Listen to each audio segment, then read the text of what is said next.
Good Thursday night, world, and welcome to another episode of Lab Talk with the Dog God, aka the Coach, aka the Elon Musk of high performance working dogs. That is me. He is I, and I am he and yeah. And big salute to my brother Ready with that pole position. Big salute to you, brother Ready. Big salute to my brother the Bakari out there in Canada, man. Out there in Canada. Salute to you, the Bakaria. And big salute to my brother Cooper. Cooper with that third place, that podium finish, man. I love that 1, 2, 3, that podium, just like I want my dogs. I want my dogs to be freaks and podium dogs, man. First, second, third podium type dogs, man. Top tier. When you first, second, or third, you're top tier, man. 1, 2, 3. So salute to all my brethren. Who else we got? We got Verde Bulls in the building. Salute to you, Verde. And salute to all the ones who will be tricking it. Oh shit, we got my brother Lucky Mills in the building, man. Big salute to you, Lucky Mills. And salute to all the ones who will be trickling in into the classroom. Salute to all the ones who will be watching on the replay, man. I appreciate all of you. And salute to the ones that are in the middle and in the back row. You know, the ones that's in the back row. You know, they're watching, even though they hate, but they really love. You know what I mean? Salute to you guys, even in the back, you know, with your love-hate relationship with the coach. So big salute to every single one of you. Inquisitive Dejin, my brother, Inquisitive Dejin, big salute to you, Inquisitive Dejin. Oh, yes. Oh, yes. Now, without further ado, man, before I get into my week, right? Man, get your herbal sensations ready to go, man. Get your paper planes, your backwoods, your bongs, your gars, your edibles, get your beverages with that herbal sensation infusion, your gummies, whatever you might infuse herbal sensations with. Get that bitch ready to go. Make sure you have a nice lighter on deck if you gotta light that shit and smoke it. Get that bitch ready to go, man. And if you like the taste of hops, right? You like the light beers, you like the dark beers, you like the whatever type of beers you like, man. Get that bitch ready to go. Make sure that bitch is cold. If you like to sip it out of the mug, make sure that mug is nice and frosty out the freezer, man. Get that bitch ready to go. And if you like your liquor, man, you like your hard liquor, man, your light skin liquor, your dark skin liquor, if you like to take it in a shot or you like to sip it out, or if you like the coach, man, you like to mix it up into some type of concoction, get that bitch ready to go. Because you know the coach stay ready. The coach always is ready, right? And you know what the coach got? I got my vodka lemonade. That's right, fellas and ladies. Big salute to y'all and cheers to another classroom, because there's no other classroom like it on the planet for us high performance working dog man and women engineers. That's right. Cheers. Pioneer Dogman. That's us. Cheers.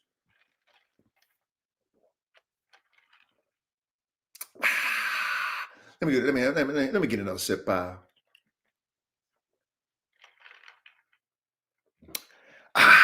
Oh yeah, that's good. That's good. Caveman, caveman. Salute, caveman. Oh yes. Big salute to all of you guys and gals on another Thursday night in the classroom, man. Elite level classroom that we've established. And I'm very proud of us for, you know, being okay with being the few, right? It's like the Marines, right? The few, the proud, the Marines, right? That few is always good now. You know what I mean? As you climb higher up in the ranks of life, it's not going to be a crowd of people that will be in that arena as you climb higher up on the pyramid, right? So I would consider us the tip of the spear when it comes to high performance working dogs. whether you might be into training them, whether you might be into creating them, maybe you might be an enthusiast, whatever you might be, this is the highest level that you can be at when it comes to anything dogs, because it takes a complete package when you're talking about high performance, right? Frames, brains, and motors. That's the complete package. It's not just off the dog's looks, off the dog's color, the dog's size. It has to be a complete package. And that's what we represent over here as high performance working dog men and dog women engineers. So we are the tip at the top of the spear when it comes to what we do and dogs. So, we got to think outside the box to create the circle. You're not a regular dog man thinker. If you're thinking outside the box, you got to be an elite thinker to think outside the box, right? And that's what we do. Okay. Salute to all the classrooms that we've had. I think this is 122, class 122. We did a superior class, master class on the Doberman. That was great. It was a great class. And, I hope some Doberman enthusiasts or even breeders got a chance to peep that out. I really doubt if anybody will be willing to take on that project of fixing it. It's going to take a lot of work, but at least we reverse engineer the Doberman. We understand why things are the way they are now with that particular breed, and we understand that it can be fixed, but you got to go back. You got to go back to the blueprint. You got to go back to Mr. Doberman's whole reason why he made the dog and why the dog is named after him. You know what I mean? If today Mr. Doberman was alive and he's seen your dogs and he wouldn't approve of them, and you guys respect the Doberman so much, wouldn't you want to make him happy? Since he's the one that originated your breed. However, we know that's not the case, especially here in America. So, salute to that classroom. If you guys missed it, go back, check it out. Great classroom. If you haven't had a chance to just binge listen, and to all the classrooms that we've had over the years, we definitely have evolved in our curriculum. We just got more advanced, you know what I mean? Versus when it was band dog talk with the dog got, now it's just lab talk, which is everything when it comes to building and and engineering dogs. It's everything, so God is good for the evolution. And we're just going to keep evolving and getting better and better and better and better and making these dogs better and better and better and better. That's what my whole goal is in my program. And that's what our goal as a classroom should be. It's just get better as dogmen, get better as engineers, just keep pushing the limits, and just get better and better and better and better and better at our craft. So big salute to all of you that's in this classroom, man. Elite class, man. Only the man, the strongest level of thinkers can be in this classroom. Other than that, your attention span gonna get lost. You want to get entertained. You're gonna get restless, and then shit. I gotta kick you out the class. I don't want to have to kick your ass out the class. Like, bro, you too restless, man. You causing a disruption in the class. You gotta get the fuck out. I mean, it is what it is. But let me get to my week. As I always do, I like to debrief before I get started in the classroom, kind of let you guys know what's going on with the coach. Dogs are good, so salute to the dogs. But I've been thinking. I'm always thinking. It's a thinking. This game of life is about. It really favors the thinkers. It really does, because life is like chess. Just you have to be very strategic, and the only way you can be strategic is if you're a thinking man or woman. And a lot of people don't use their brains, right? They just watch TV, they listen to stuff, and then they just feed their brains, but they don't use their brains. But I'm part of the few of the world's brainiacs that use their brains, okay? And I do. So I was thinking about where I'm like where I'm going. I already know where I'm going when it comes to Formula One canines, but it's like, when I decided to pivot and I said to myself that I wasn't going to cater to the consumer anymore. I got consumer fatigue when I was making my different dogs over the years, and I opened them to the public, because I can't keep everything. Certain litters I kept the whole litter. Certain ones I kept what I needed to keep, and then I sold the rest. Right. But through that process, I developed consumer fatigue. What that means to me is, like, I don't breed for colors. I don't breed for popularity. I don't breed for none of that.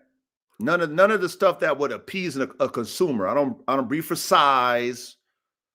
None of the things that attract consumers, right? I don't breed for. And remember, I've always told you that I'm an artist. Okay, I'm not a breeder. So everything that I've envisioned since I was 8, now I'm 47 on the planet, 47 years on the planet, was a creative vision. It wasn't I'm gonna make a whole bunch of money vision. Oh, I'm gonna ride the next wave vision. It wasn't none of that. Okay. Now, when I got the Frenchie though, for my wife, because she wanted a Frenchie, and I got a dope ass, my Frenchie program. If I decided to carry on, I mean, shit, I got the recipe.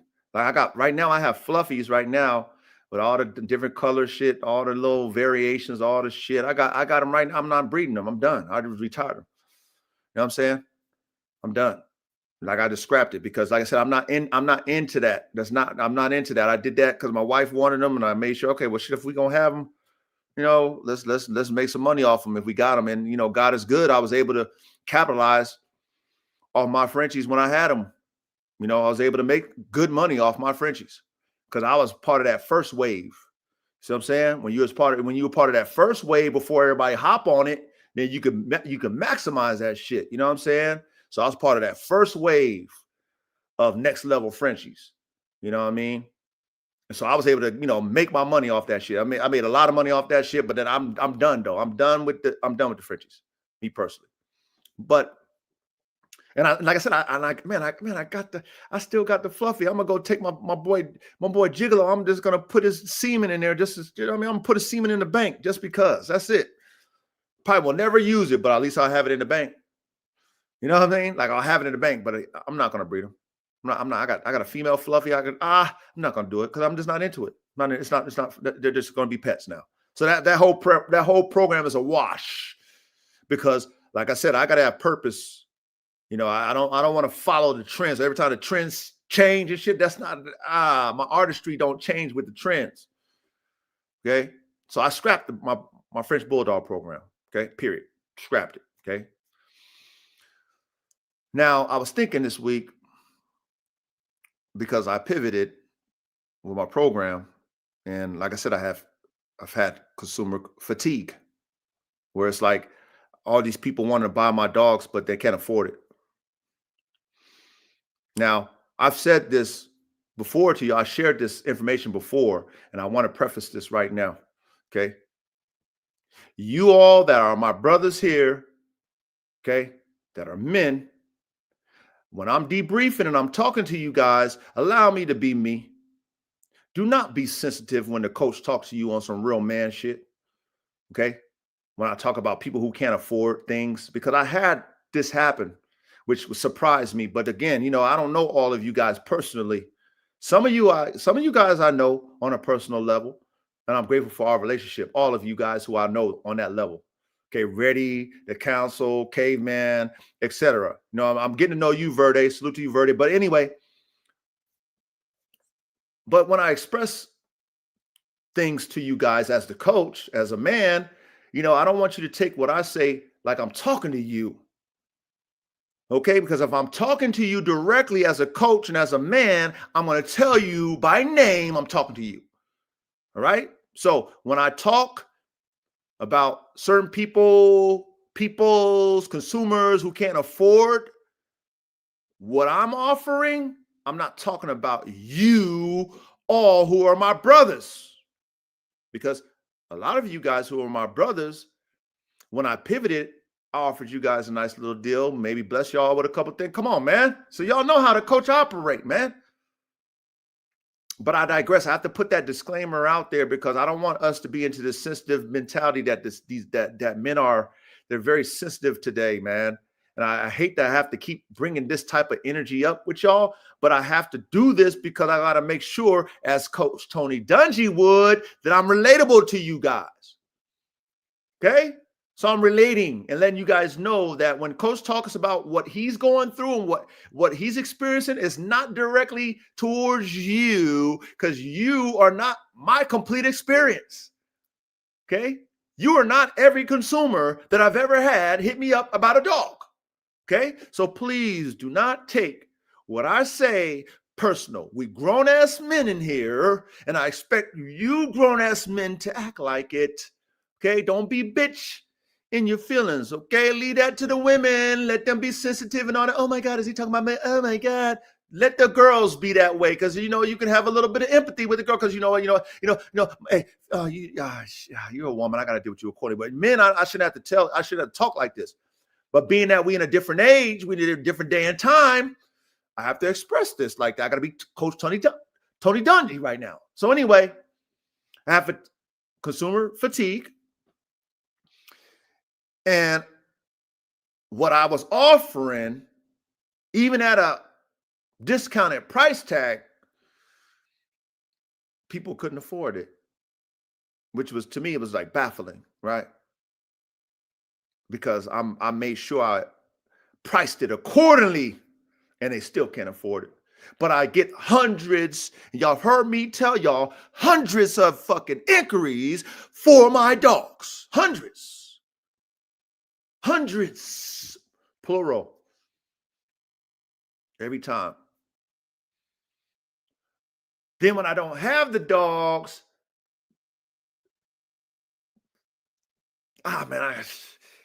it's crazy. Right? When I think about it, it frustrates me right now, right? It frustrates me right now in my mind. It's the reason why I was thinking this week, right? I'm debriefing. Let Coach debrief now. So I was thinking this week, and I was reflecting on my consumer fatigue and why I pivoted, why God put my whole vision into a whole different perspective with my talents and my gifts, why I was working on a fucking pit bull program since 2005, why I decided to scrap it. Scrap it. That's one. But that one right there is my heart and soul, was my pit bull program. And I have another one that I know. I have another piece of the puzzle that I know that's going to be what it is, right? The double XL AK-47 chopper pit bulls, man. And when I'm able to produce AKs, man, the actual AKs, right? The AK size, the inbred AKs, the double XLs, not the XL pit bull Dracos that I produce with AK in my standard pit bull shit, but the AK to his fucking daughters. I scrapped that shit. Because I knew at the end of the day, it's like, man, why? I don't want no consumers hitting. I don't need to deal with these consumers, man. They're not going to afford. I need 6 bands. I need 6 Thou Wow for them AKs. I paid 12 for AK. I need 6. I need half. They're not going to pay 6 for no goddamn pit bull. This is what I had to tell myself, y'all. When I was getting consumer fatigue. See, this is all the stuff I'm debriefing. This is stuff I'm thinking about. So I've been enticing the world with my hybrid AK Kangals, AK Malinois. Shout out to Stevie, man. My brother Stevie, he came on here, man. He came on here last week. Shout out to Stevie, man. He always told me, like, Coach, man, you do that AK with the Malinois, that's project. He called it the X-Files. Shout out to Stevie, man. That's a real dog, man. Stevie's a real dog, man. He a real man. Real dog, man. Real man. Real top tier ass nigga. Top tier in everything he do. He know what it is. He really understand dogs, real dude dogs, really had dogs, all the shit. All the shits is Stevie. He ain't no capper. He is that. That's a guy I respect. He told me off the top when I mentioned that, he's like, Coach, that shit is X-Files. Not anybody and everybody. They can't be you can't just sell that dog to anybody. Stevie told me that shit. Coach, you can't sell that to everybody, Coach. That's X-Files, Coach. AK in the Malinois, that's X-Files. Now, this is coming from another dog, man. He don't know my notes. Stevie don't know my notes, but Stevie know dogs. He know dogs. He been watching peeping game. He see AK. Okay, shit, Coach got the Malinois. He know what a Malinois is. Damn, Coach gonna breed the Malinois with the AK. You gonna breed that with AK, Coach? Oh, no, Coach, no, Coach. That's what he told me. Nah, Coach, you can't sell that to anybody. You can't. You got to have them sign a fucking agreement, a release a liability agreement if you sell those.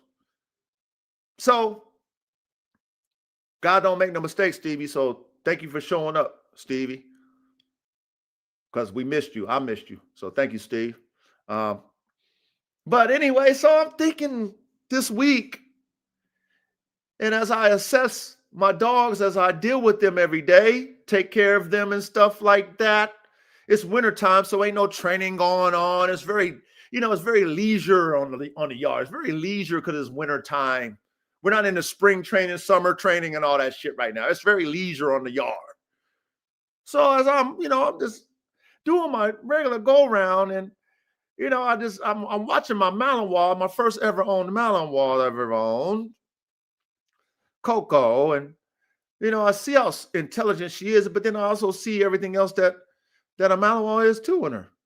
And luckily I have a connection with all my dogs where, I figured out how to put her, where to put her, where she's in her, almost like solitary confinement. Okay. She's in a 10 by 10 near my pool where no other dogs are around. The Frenchies got their own little suite. I got the Frenchie suite. They suites over there. They're like they suites away from her, but they're there, but they're away from her. She can't see them. So she's in her own space. Now that she's in her own space, she has calmed down, because when I had her in with the pack, she was doing a lot of stuff that was really pissing me off, because she felt like she was one of them, because they smart. They smart. She's smart. It took her a while to adjust to the energy, because Mal ain't no fucking pit bull. A Mal is not no fucking band dog, right? A Mal is a Mal. But soon as she watched it and just learned the yard and saw how people were getting my attention, and she started peeping game, it took her a month. Man, that bitch thought she was one of them, and she was doing shit like them, being destructive, breaking shit, going ham, jumping up and down. She was doing all that. She was mimicking her environment. Like, oh, this bitch is something else. Oh, this bitch is something else. Making the most loudest fucking high-pitched Mariah Carey type of squeaky bark I ever heard in my life. Like, bitch, like getting on my nerves. But she was only competing because she was like, if they acting like this, then getting his attention, he's the master, he's daddy, then I want his attention. Matter of fact, I'm going to show them that I'm going to get his attention because I'm smarter than them. And that's what she was doing. So anyway, I'm assessing everything, all the dogs, and me knowing my formula, right? Me knowing my mission now, no consumers. I don't want to deal with no consumers. I know it's hard. I know a lot of my people that have been wanting dogs from me is like, I you know what? My level of artistry, my knowledge when it comes to these fucking dogs is on another level. Like, I only want people who get my dogs to use them. My dogs are not pets. Not the ones that I'm creating right now. They're not pets. They can be a pet, but it's like, for me, one of the main reasons to scrap my pit bull program is because, I got dogs like Shaka who really want all the action, and he can't get it. He can't get the action that he want. He really want to go and sink his teeth into some prey. That's what he want. But I can't give him what I put inside him. I can't. I'm not a hog hunter. And even still, with a dog like Shaka, he wouldn't be a good hog dog because he's going to want to try to kill the hog, and he probably won't be able to kill the hog. See what I'm saying? There's certain dogs that got that in them. I know that I put that in him. So for me, it's like, why am I breeding them dogs? For what? I'm doing them an injustice. So this week, I said to myself, I got these hybrids that I got on the menu that a lot of people are enticed about. They're excited about, especially the Kangal AK, because not many people have a Kangal. Not anybody, but the coach has an AK. So I take AK to a Kangal, which nobody has at all. It's very, it's enticing to the consumer. But as I assessed what I was making, which is an estate guardian dog, I see how much, when I let my Kangal out, how much she loves to run. That bitch loves to run. She loves to run, my Kangal. I see how AK is. That's not a dog for everybody, man. You really need to have an estate to have that type of dog. That dog needs to be able to run on your estate. That dog is going to be a predator. So a consumer who says, ooh, that's cool, I want one, is not qualified. Shout out to Stevie. That's one. Number two is because I've invented this formula, my formula, that I believe in.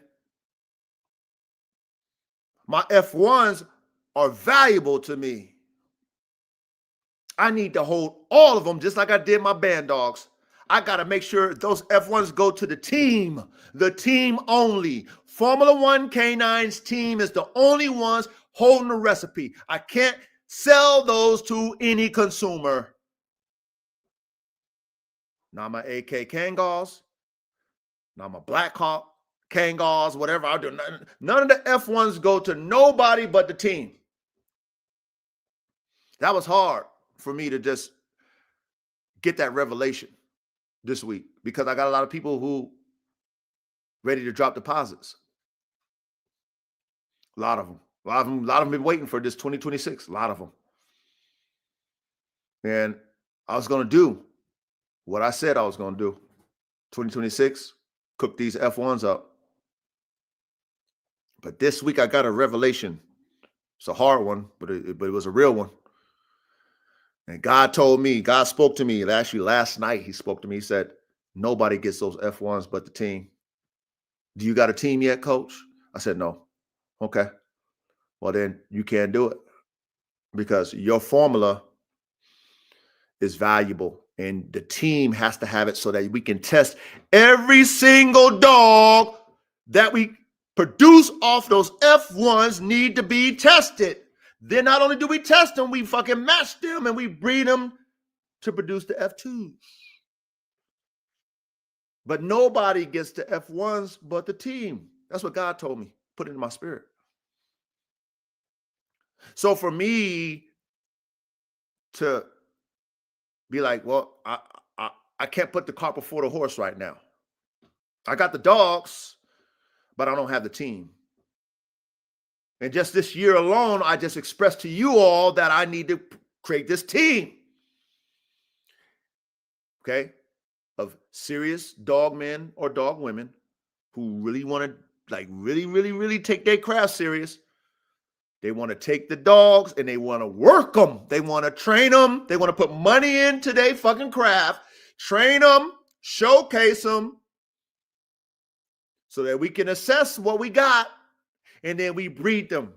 We breed those together, the team. Then we let the experienced public who actually do what those dogs are bred for buy them. No consumer is buying them. Unless you actually are, competing in any type of way, you maybe you into the police force, whatever you might be. Those are the only ones that's buying these type dogs. Estate guardian, you got to have some acreages. You got to have some reason for the dog.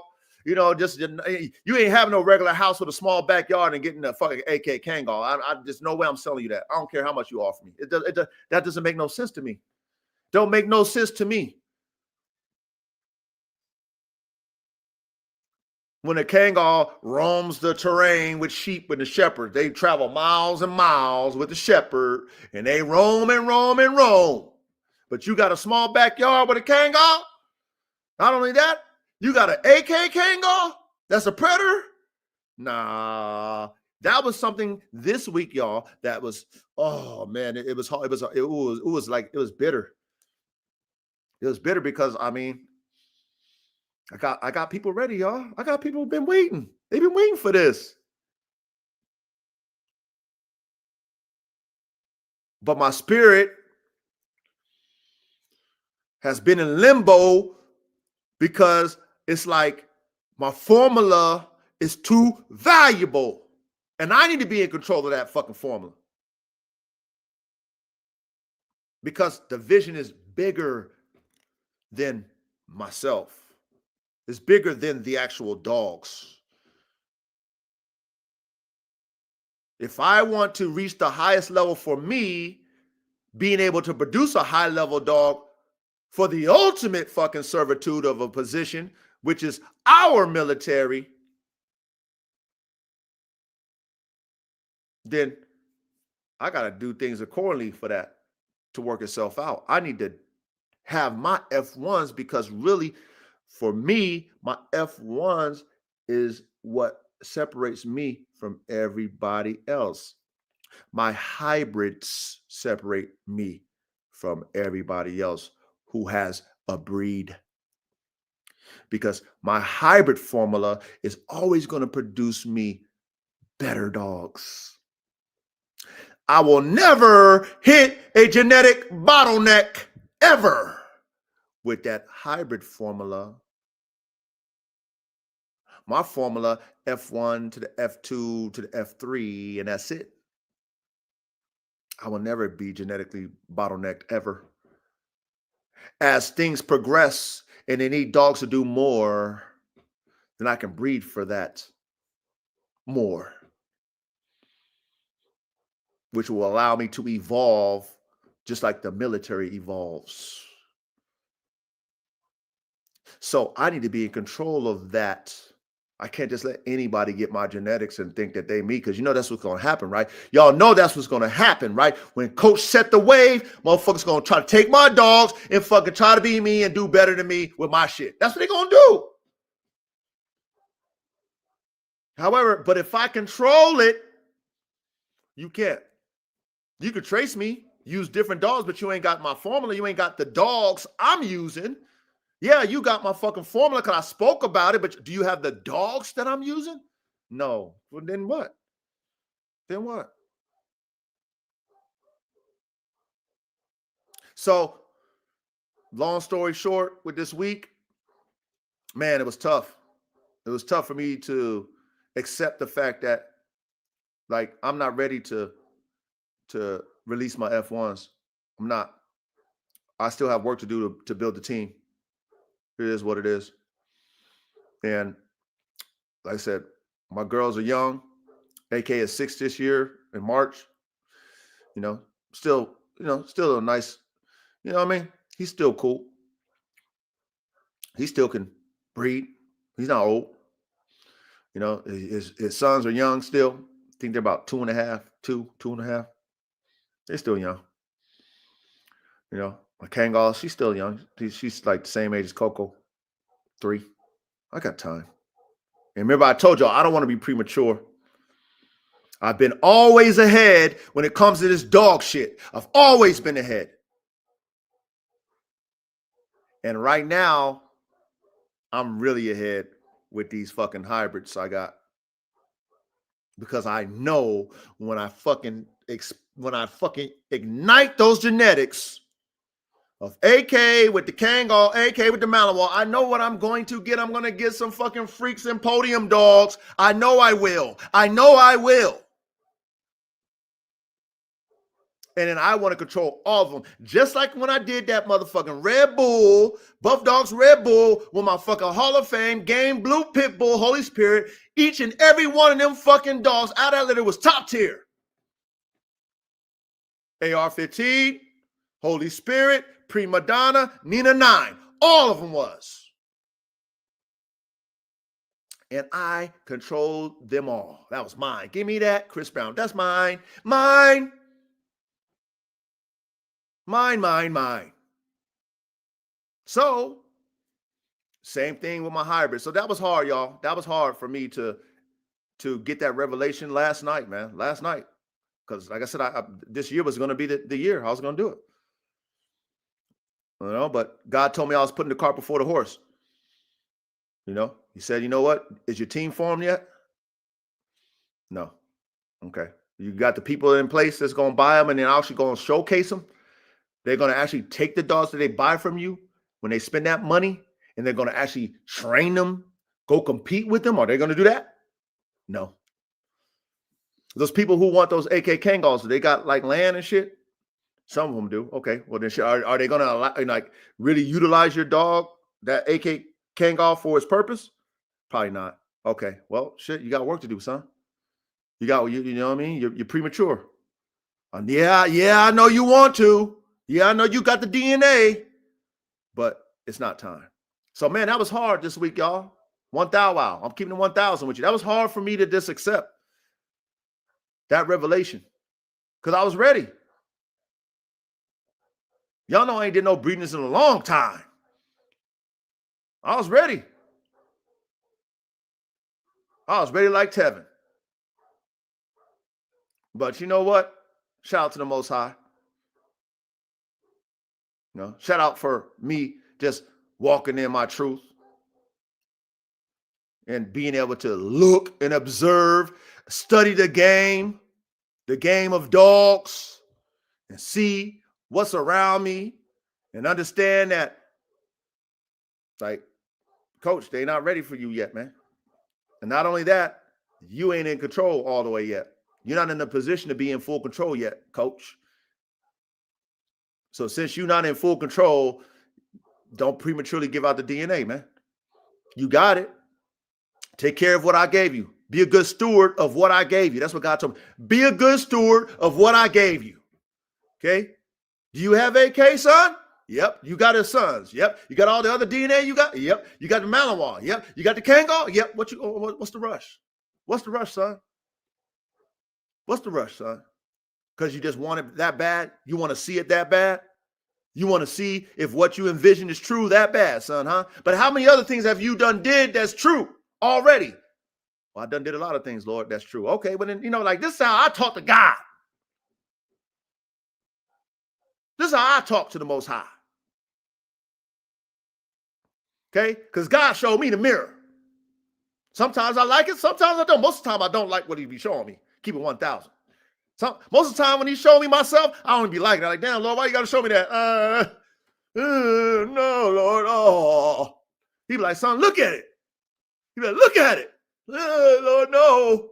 No, shit. But I mean, it's truth. It's truth. It's just truth. It's just truth. So as I digress, I still got work to do, y'all. You know what I'm saying? 2026, man, I know Coop was like, coach, you're going to do the Kango. Everybody, they be, I'm like, God told me I ain't ready. And because I said, I can't give out the recipe for you. I can't. I got to control it. I got to make sure it goes into the right hands. Stevie told me this shit a while ago. Probably about a year ago, he told me, hey, coach, not everybody can have that shit, coach. Coach, no, that ain't for everybody, coach. Nah, coach, nah, nope. No, you need to release the liability you got to have for those type of dogs. That's what Stevie told me, and he ain't telling no lies.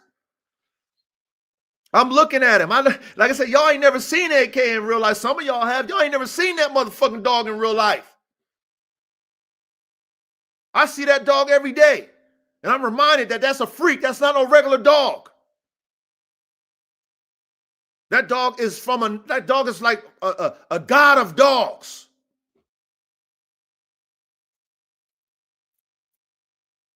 Period. And I'm not putting on 20 on 100, 20, whatever, 10 on 2, whatever y'all want to call it. I'm not doing none of this sort. I'm not, trust me, I'm not even doing that, man. That's real life. That's not a dog that belongs with anybody. And then because I know how to get maximum hybrid vigor, you know I'm going to get freaks and podium dogs. You know I am. I got his sons. I look at his sons every day. They're not his size, but they're on a level. Them dogs are on a level. Black Hawk and Chopper the Man Stopper is on a level. They're on a fucking level.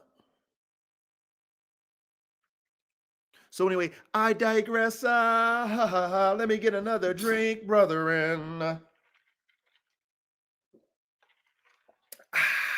Let me get another drink. Only the council. Big salute to you, my brother. Who else is in the building, man? Who else is in the building before I cook up tonight? Okay. Salute to everybody in the building, man. So that was my week, man. So I mean, I gotta hold off, man. I got a lot of people that are gonna be disappointed, but hey, man, trust me, man. I gotta trust God on this one, and he was right. He was right. You know what I mean? My shit too, man. My shit. I got that sauce, man. Hey, Cooper, guess what, Coop? Guess what, Coop? I'm about to show you the store. The store is finished, Coop. The store is finished, and I'm about to show you guys the store again. I'm gonna put the site on the ticker, and then Coop, I'm a DM your mom, Coop, and give her the link to the store. So yes, the store is finished. I did deliver what I promised, okay? And I'm gonna show you guys the store. Okay, I put in the ticker where the store is at. Okay, www.formula1k9sgear.printful.me. Okay, that's the store. It is right on the ticker, okay?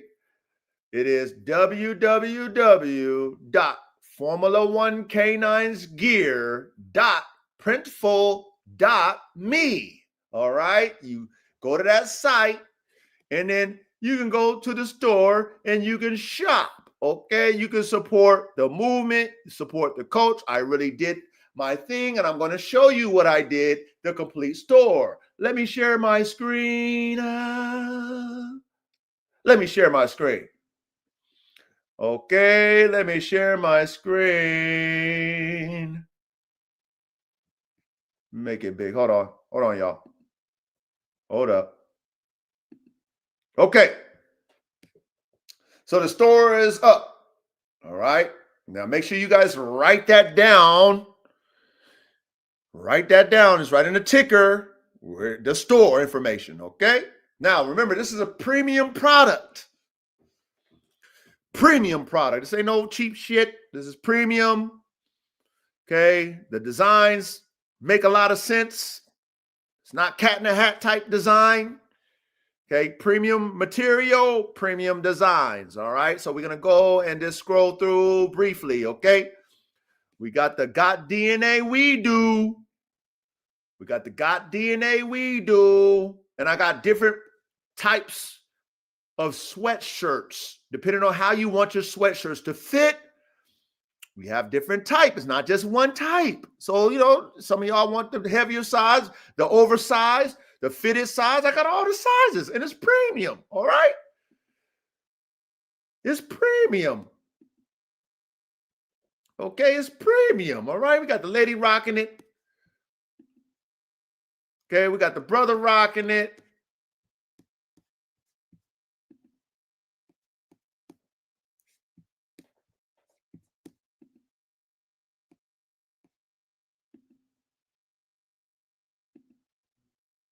So we got the shirts here, okay? Got DNA We Do, man. Got DNA We Do. So that's on the front of the sweatshirt. Okay? Got the little patch right there. So if your ladies want to rock one, you know, his and hers, you got that. We got that. You know what I'm saying? But I said all different sizes, all different styles. Okay? Then we got the High Performance Working Dog Engineer shirt. Okay, look at that shit, man. Look at that shit. High performance working dog engineer. That's who we are, right? We got the wrench, we got the gear, we got the F. I mean, come on, we got the patch on the sleeve. Come on, man. Come on, man. We got the little patch on the back, little Formula One canine on the back there. Come on, man.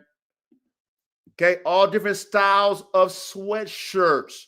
These are the sweatshirts. They got them on the front. All right. Then we got the built for high performance. Okay, look at that shit, man. Built for high performance. All right. All different styles. We got the badge on the sleeve. All the shit, man. Got that motherfucking logo like the Corvette.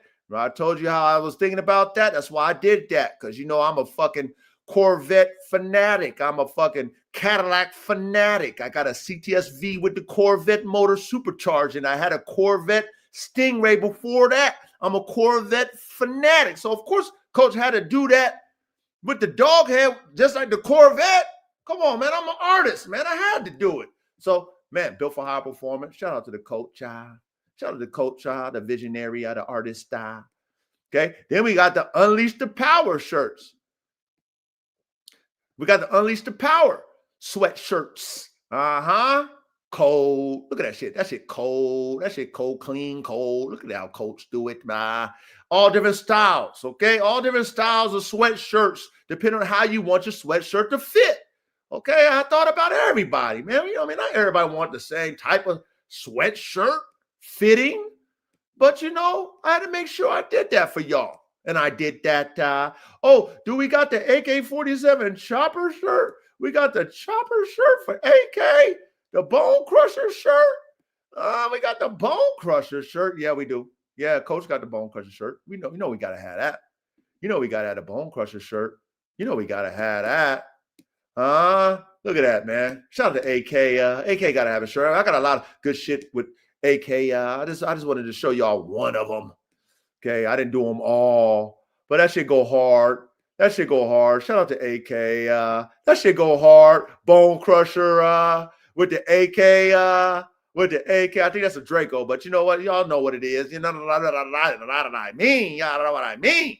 Y'all know what that is. Look at AK with the blood in his mouth, because that's what he do when he crushes bones up. He get the blood in his mouth. The Bone Crusher with the fire. AK-47 chopper. Come on, man. That shit go hard. Shout out to AK. Shout out to AK. Of course, AK got to have his own shirt, man. Of course he do. What else we got? What else we got, Coach? Okay, we got the regular shirts, man. We got the shirts, man, with the frames, brains, and motors. The frames, brains, and motors. Look at that. Look at how clean that shit is. See, you got your little swole on. You got your swole on, right? You know, you got your little shirt. You want that shit kind of fitted. You want it fitted, man. We got that Formula One canines with the frames, brains, and motors. FBM. Look at the back.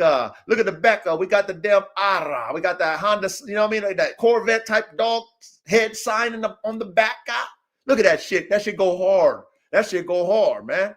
That shit go hard. You want your female to rock it? She can rock it too. Look at that. You know what I mean? The ladies can rock it and shit. You know, we got all the different sizes, the classic tee. Got all different types of t-shirts. How you want it fitted? The coach thought about all of you, man. So, you know what I mean? You ain't got to get the fitted one, man. Maybe you want it heavy size, overweight size, whatever you want size. I got them all, man. I got the jersey type, all of them, man. We got the high performance working dog engineer t-shirts. We got the built for high performance t-shirts. Okay, we got the t-shirts, man. Then we got the hoodies, with the embroidery, with AR-15, with AR-15 silhouette right there. That's the AR-15 silhouette. Okay, then we got the frames, brains, and motors on the back. Look at that embroidery on the hoodie, man. So you know what I mean? That embroidery, man. That shit ain't washing off.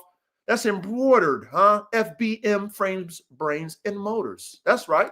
We got that for you. Yeah, we got the hoodies for you, the zip-up hoodies for you. You know we got that. We got all different types too. You know what I mean? You pick which one you want. We got the black one. Coach got the black one. With the silhouette. AR-15. Then we got the frames, brains, and motors on the back. Come on, man. Come on, coach. Come on, coach. Come on, coach. Shop with me, man. Shop with me, man. Support your boy, man. Support the coach, man. I really, really, really, really did that on a high level, man. On a high level, man. Look at this. Look at it. Just the regular sweatshirts with the, you know what I mean? With the dog logo on that thing. Come on, man. Come on, y'all. Did the polo. We did the V-neck. With the little dog sign. I told y'all I like the polo shit. We did the V-neck. For those of you like, I like V-necks. No, I like the V-neck shirts. So we got the V-neck T-shirt with the dog embroidery. We got the polos with the dog embroidery. Polos with dog embroidery.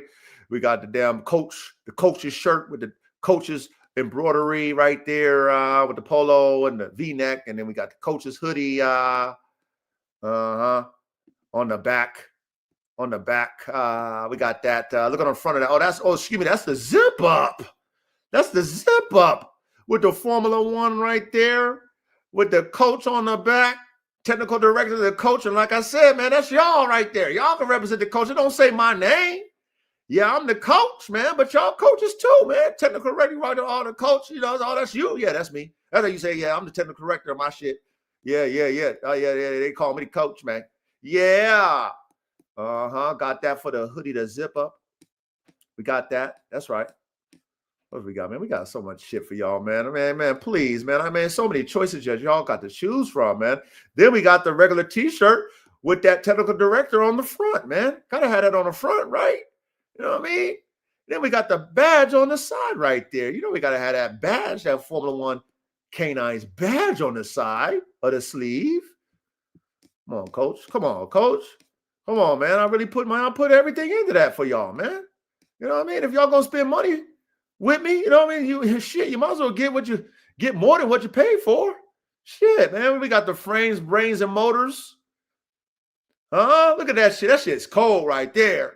That badge, high performance K9 engineering. Look at that shit. High performance K9 engineering. That's what we represent, right? High performance K9 engineering. That's what we represent, right? I mean, shit, coach.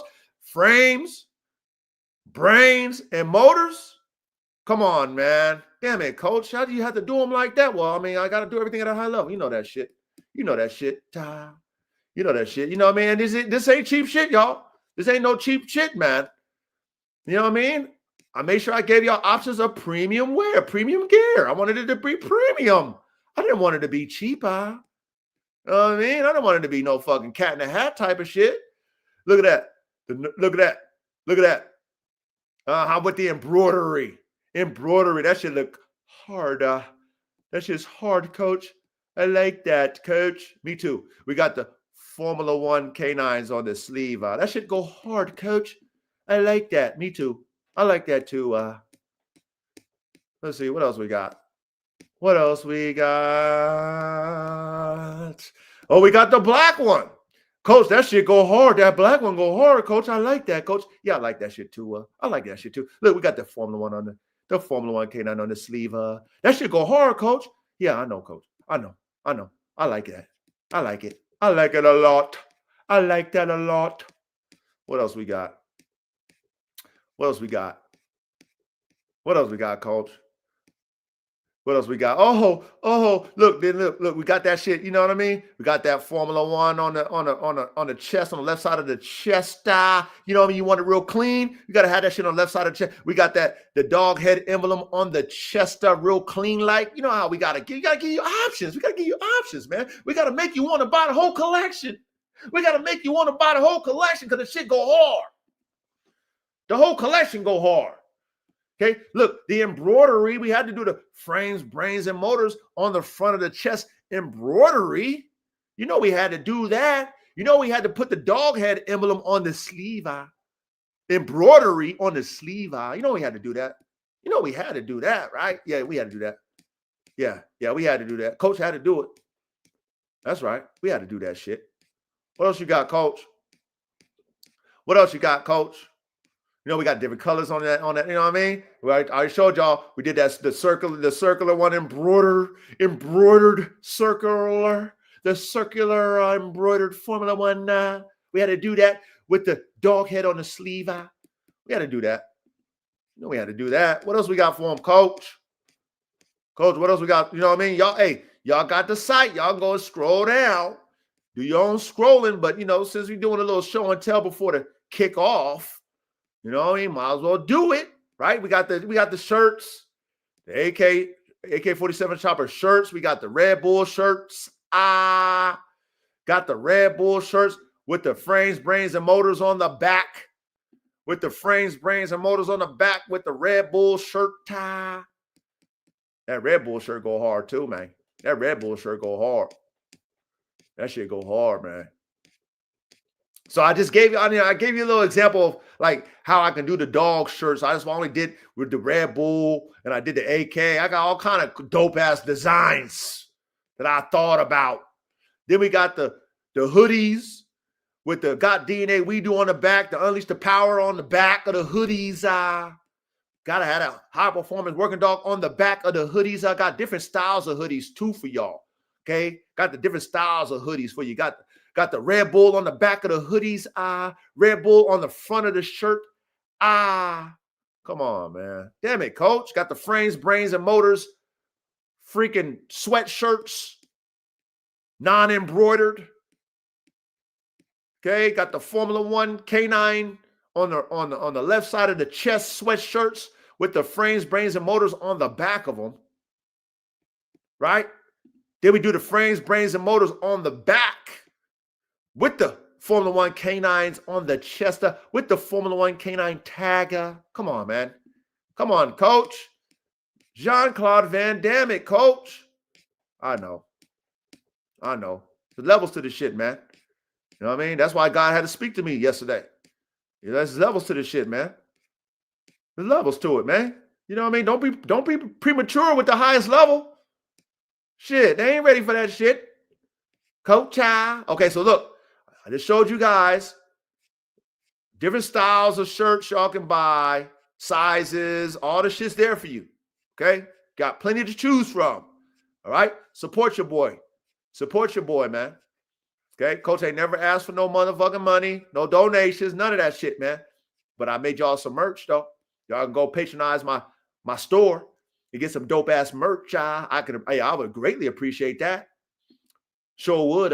Then the hats, we gotta have you some caps. Did all the different styles for you with the caps, man. All embroidered. That embroidery. We give, not the sticker we gave you the embroidery Gave you different styles to choose from. You want the dog logo cap? Do you want that? Okay, got that. That shit hard. Ooh, that shit hard. Ooh, with the Formula One K9 on the side, that shit go hard, Coach. That shit go hard, Coach. I know. Like I said, we got the dad hat. Those of you guys like them dad type hats. You know what I mean? You like your shit curved up to the front and shit like that. You know what I mean? Got those for you. You know what I mean? Got the coach's hat. Got the coach's hat. Look at that on the back of that hat. Dog head on the back. The Formula One K9s on the side. That shit go hard. The coach's hat go hard. That shit go hard, Coach. That shit go hard. All different styles too for you, man. All different styles. Pick your poison, man. How y'all want it? You know what I'm saying? How do you want it? How does it feel? Look at that one right there. Frames, brains, and motors. Embroidery. Frames, brains, and motors hat. Damn, Coach, you got a hat for the frames, brains, and motors too? Yep. Gotta have that. You know what I'm saying? Gotta have that for the engineers. Got the dog head. Gotta have the dog head, Coach. Of course we do. Dog head with the Formula One K9s on the side. Damn it, Coach. Damn, Coach. You give them so many options, Coach. That's what I do. That's what I do. I'm so creative. I got options. I want to make sure I appease everybody at the end of the day. Okay, we got the mid-size logo embroidery on the front Formula One K9s. It's the mid size. It's not the full size. It's the middle size. Okay, we got those hats, all different styles for you. Whatever style you want, we got it. Okay, for the mid size hat, and then we got the full size hat with the full front of the hat. Formula One canines. Does y'all want that full frontal? We got that. Okay, we got that. All right. So just wanted to show you guys this as I get out of here. All right. As I put myself back on the screen. All right. So yeah, man. Yeah. Hopefully you guys, liked what y'all saw on the screen, on the ticker. I'm going to leave that down there. Okay. You guys know the store, Coop. I'm going to holler at your mother and give her the information. And I know she's going to be impressed, Coop. So, yep, you got options, Coop. You know what I mean? So big salute to you, Coop. Big salute to all of you, chat. All my brothers, I really would like for you guys to support me. That would be nice, that'd be nice. And I think you will be very happy with your merch because it's quality. It's quality shit. And I thought about everybody. So with that being said, it shouldn't be nothing in there that, you don't see that you don't like. There'll be something there that you like. Like, oh, I want that. Or, I'm sure it's going to be multiple things, but there's going to be something there that you're like, okay, I can rock that. You know what I'm saying? And, your support will be greatly appreciated.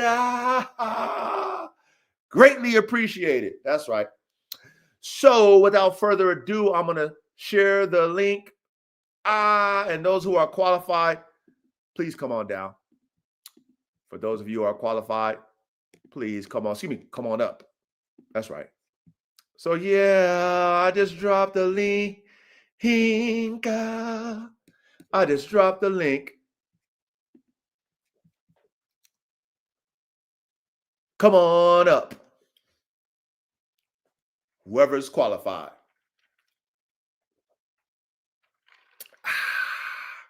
Ooh, this vodka lemonade is good.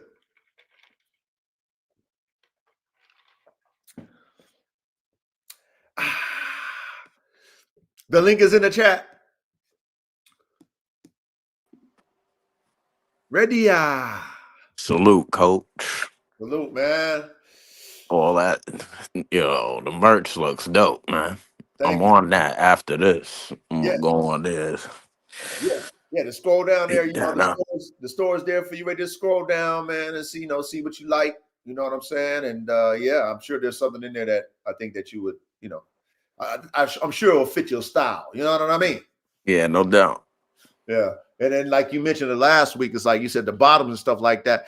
That I have options to make the bottoms. I just haven't had the time to do it, but I will make the bottoms because you were right. Doubt. There definitely some bottoms. There's all kind of shit I can do. Right. So yeah, I'm definitely going to get in there and do that as well.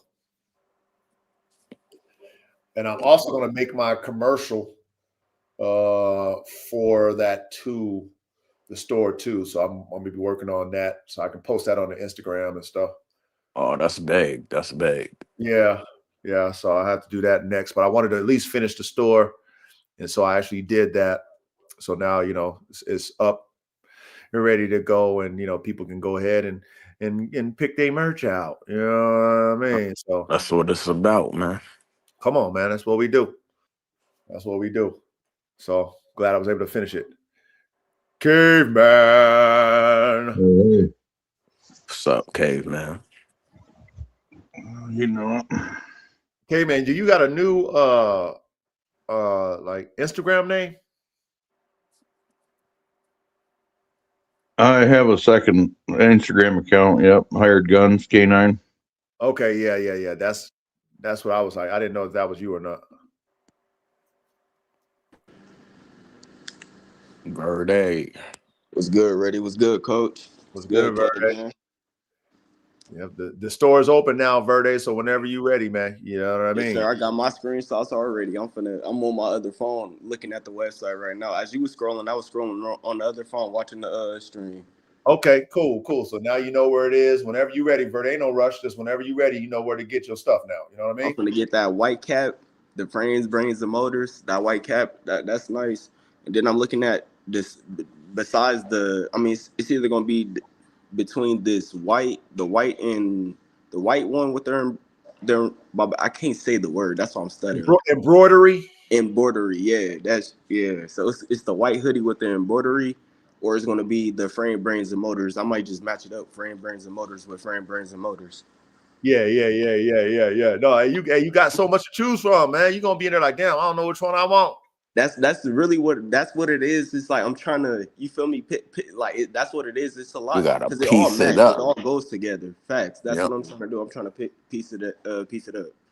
Yeah, and that was my whole reason why I did it that way, because I wanted to where you guys can piece it up. You know what I mean? That's like, for me, I got to get everything, but it's like I said, for y'all, like I said, you know what I mean, interchange it, piece it up this way, piece it up that way. It's like I made it to where it's going to be a collection like that, to where it's going to be like you said. I mean, you could piece this together, mix match that with this, you know what I mean, and do it like that. So, that's how I was thinking about it. And then let's say if it does take off, then I can do all kind of different colors, and you know what I'm saying? I can start playing with the colors and stuff like that, and do, you know what I mean? So I can have it where, niggas got this, nigga can do the white with the blue dog head. I can do all kind of different color combinations for y'all.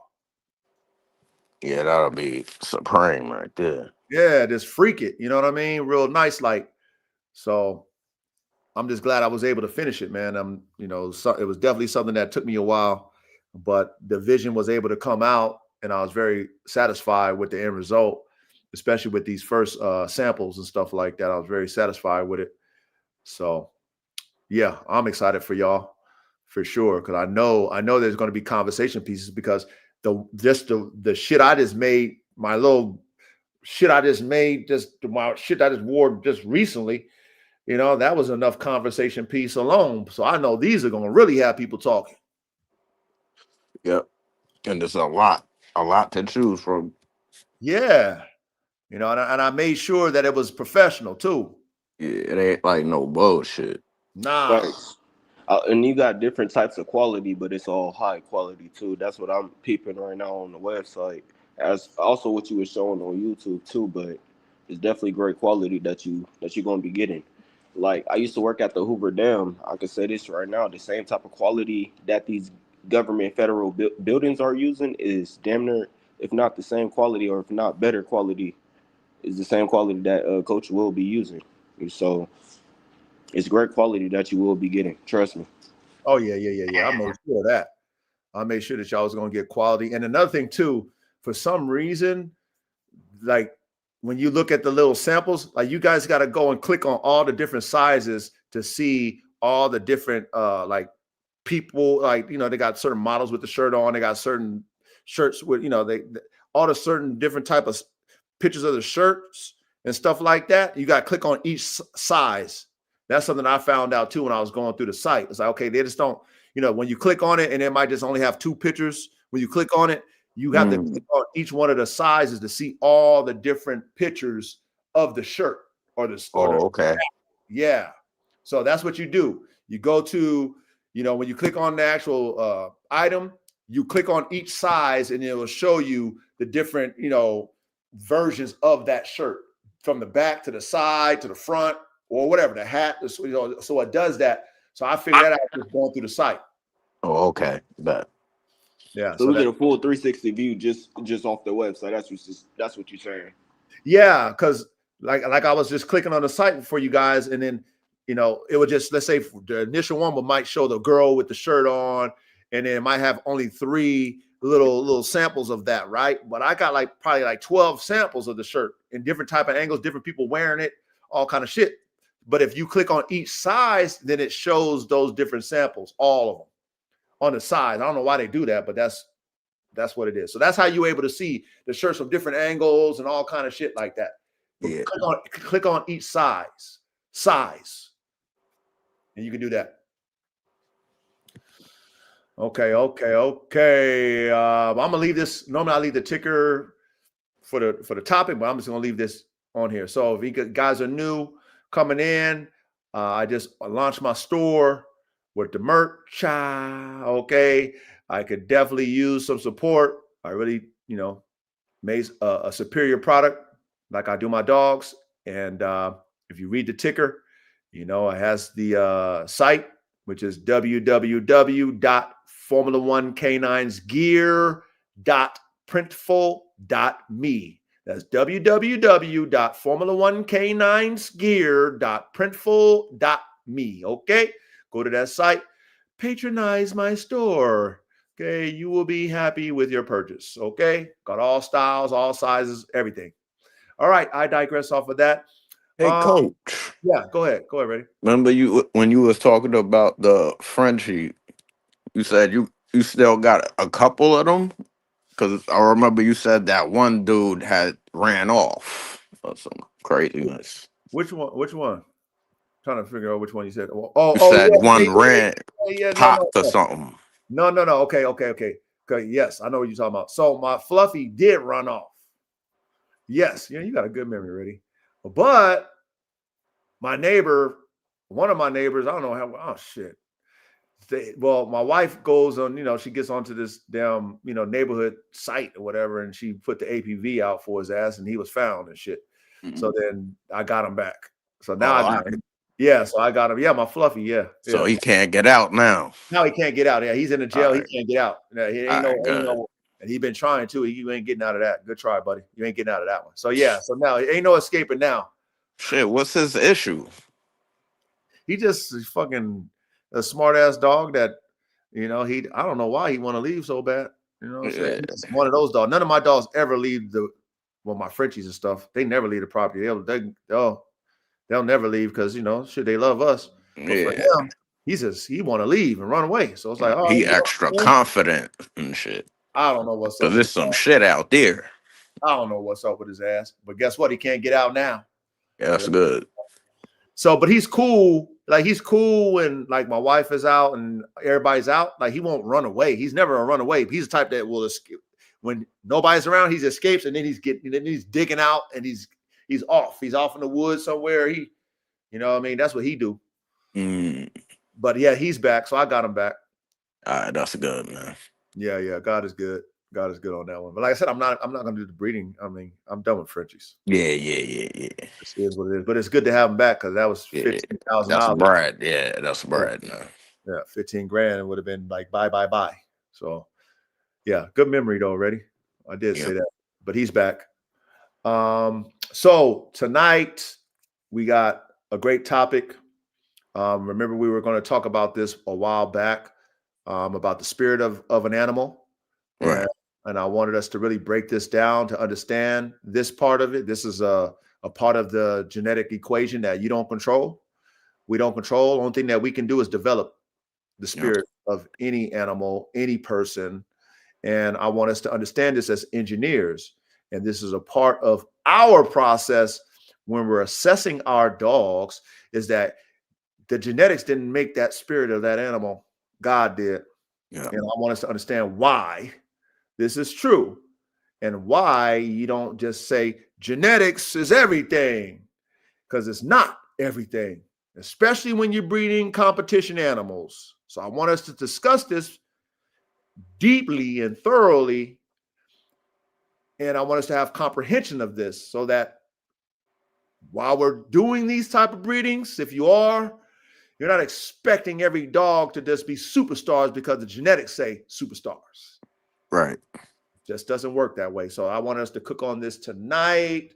But before I do, I want us to watch a little YouTube video. It's going to be about 30 minutes or so before we cook. And I just wanted you to get a perspective of an individual dog man. Who I would, like I said, I study a lot of dog men who do what I want to do. That's what I always recommend you guys doing. What you want to do in dogs, study those people that are actually doing it. Not only that are they doing it, but they'll give you plus and minuses. They're not going to just give you sugarcoat shit to attract you to their content. They're going to give you the pluses and minuses. And for me, who is a student of the game, I want to know your flaws as well as your flares and your shininess and your victories and I want to know the losses too. Okay. Yep. So with that being said, let me go ahead and do this here real quick. Oh, here.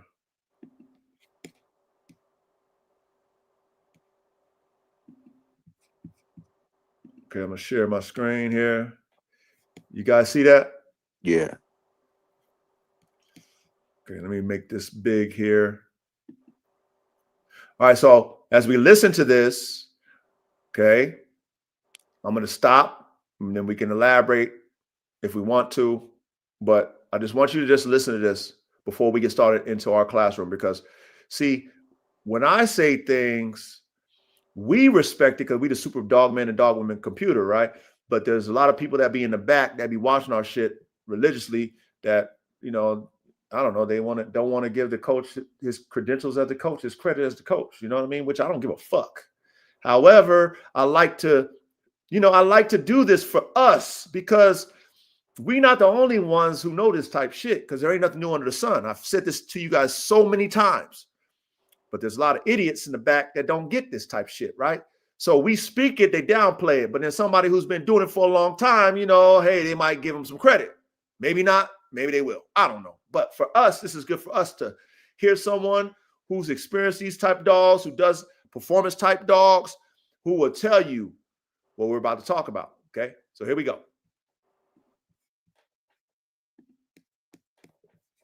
Genetics of the dog. Is that the title today, or Genetics of the dog you train? Oh, you train. That's the proper title. Yeah. So Yeah. take it away, Maestro. I'm like Paganini. Paganini of dog training. Cesar Milan could be listening to this one day. Yeah, I love Cesar Milan, Yeah. man. He has a similar life like I had. Yeah. Yeah, It we should be. gotta make a podcast We will, about how yeah. I came America and all Yeah. that one day. Yeah. But important for I others like to know. Cesar Milan. People talk crap about Cesar Milan, but Nope. he's a good guy. Yeah. He did a You lot know, of good for a dog He's trainer. a good guy, and not just good guy and also, of course, good guy with dogs, but genuinely good person. I Yeah. think, Seems that way. Yeah. All right. Going back to the genetics. Okay, so I keep getting overwhelmed on Facebook and other media about people talking about genetics of the dog they train for protection or whatever, right? Mhm. And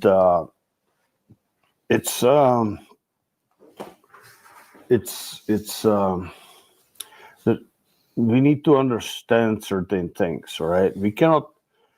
There's genetics, promotion of genetics for a breeder, and then there's and that also the breeders, of course, should promote the highest quality of genetics of the dogs who produces, and needs to understand what that is. Like these days, unfortunately, in sports specifically, in German Shepherds, the promotion of prey drive genetics is paramount, and defense drive is frowning on, like on some kind of insult to the breed. And that's another podcast. What I'm trying to say here is that the breeder needs to understand where the original purpose of the breed is, and then work and to promote those original characteristics of the genetics of the breed, and try to make them as good as possible. Not to change it. But So there's different genetics for greyhound, different genetics for Anatolian Shepherd herding dogs, different purpose for. Yeah. Didn't we make a podcast on this? Well, we talked about Realy genetics a little bit. No. in the past, but About different breeds having different I original don't think so. purpose. Yeah, I don't think so. Yeah. All right, so. I mean, by now they're listening. Who knows when we're putting it out? We could have. I think I talked about it in the class, but not on the podcast. Yeah. So every breed has different original purpose, and which is backed up by specific genetics, right? And all those genetics are coming from the wolf. I don't care what anybody says. Whatever behavior your dog is displaying or having is coming from wolf, right? It's just, that's it. For people will dispute it, I don't care. I always You're say, sticking to your guns on that. well, one. you know, I would say, well, it's coming from a wolf, and they said, no, it's not. Wolf is not like a dog. First of all, dog is and wolf are the same species, only different subspecies. And if the characteristics of the dog is not coming from the wolf, where are they coming from? From a, you know, Rat. from a rat or a squirrel or something. Yeah. Maybe Malinois coming from squirrel. There we go. Couldn't help myself. That was a softball. Yeah, it was easy. Here comes the hate mail. No, No, well, I'm you know kidding. what? No. I like Malinois for what they are. You know. It's like, If you guys know Hans, yeah, you know that he loves dogs. Period. So it's not, right. Anyway, that would be different podcast yet. So I so you if you're a breeder, you always want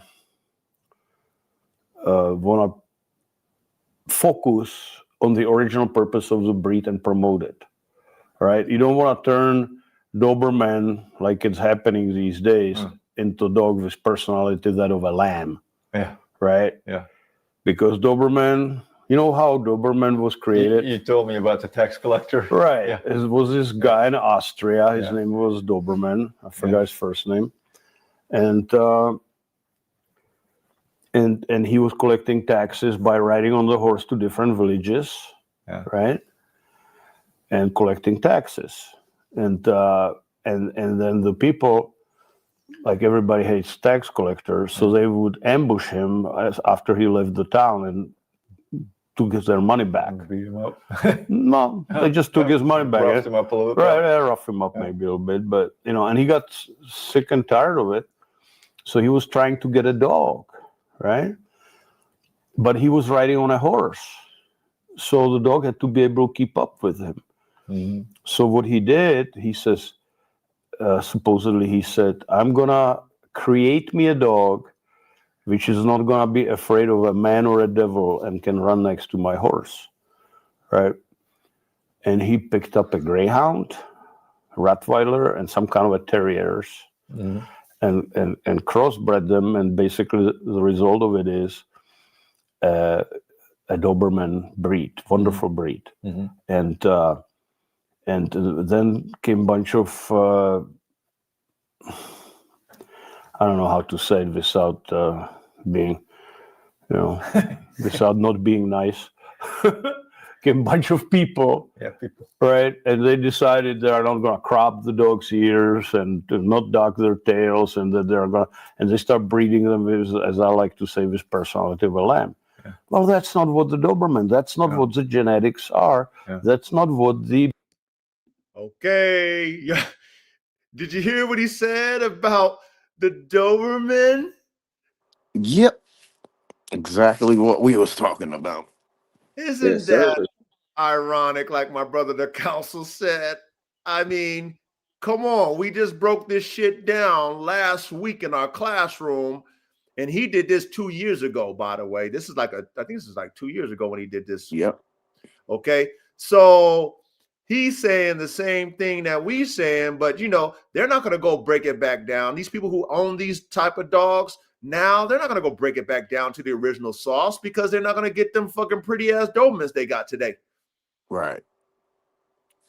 And that's pretty much what he's talking about right now, about these dogs that were built a certain type of way by the originator, which is Mr. Doberman, and they're nothing of the sort of his original creation. There's some other shit, you know what I mean? But they wonder why these dogs are soft and all these things of that nature. Well, I mean, they wonder why they got health problems. Well, you know, the original sauce, y'all done remixed the original sauce and it's worse. It's not better. You know what I mean? They made it worse. Yeah, and they created a dog that doesn't know what it wants to be. It's messed up in the brain.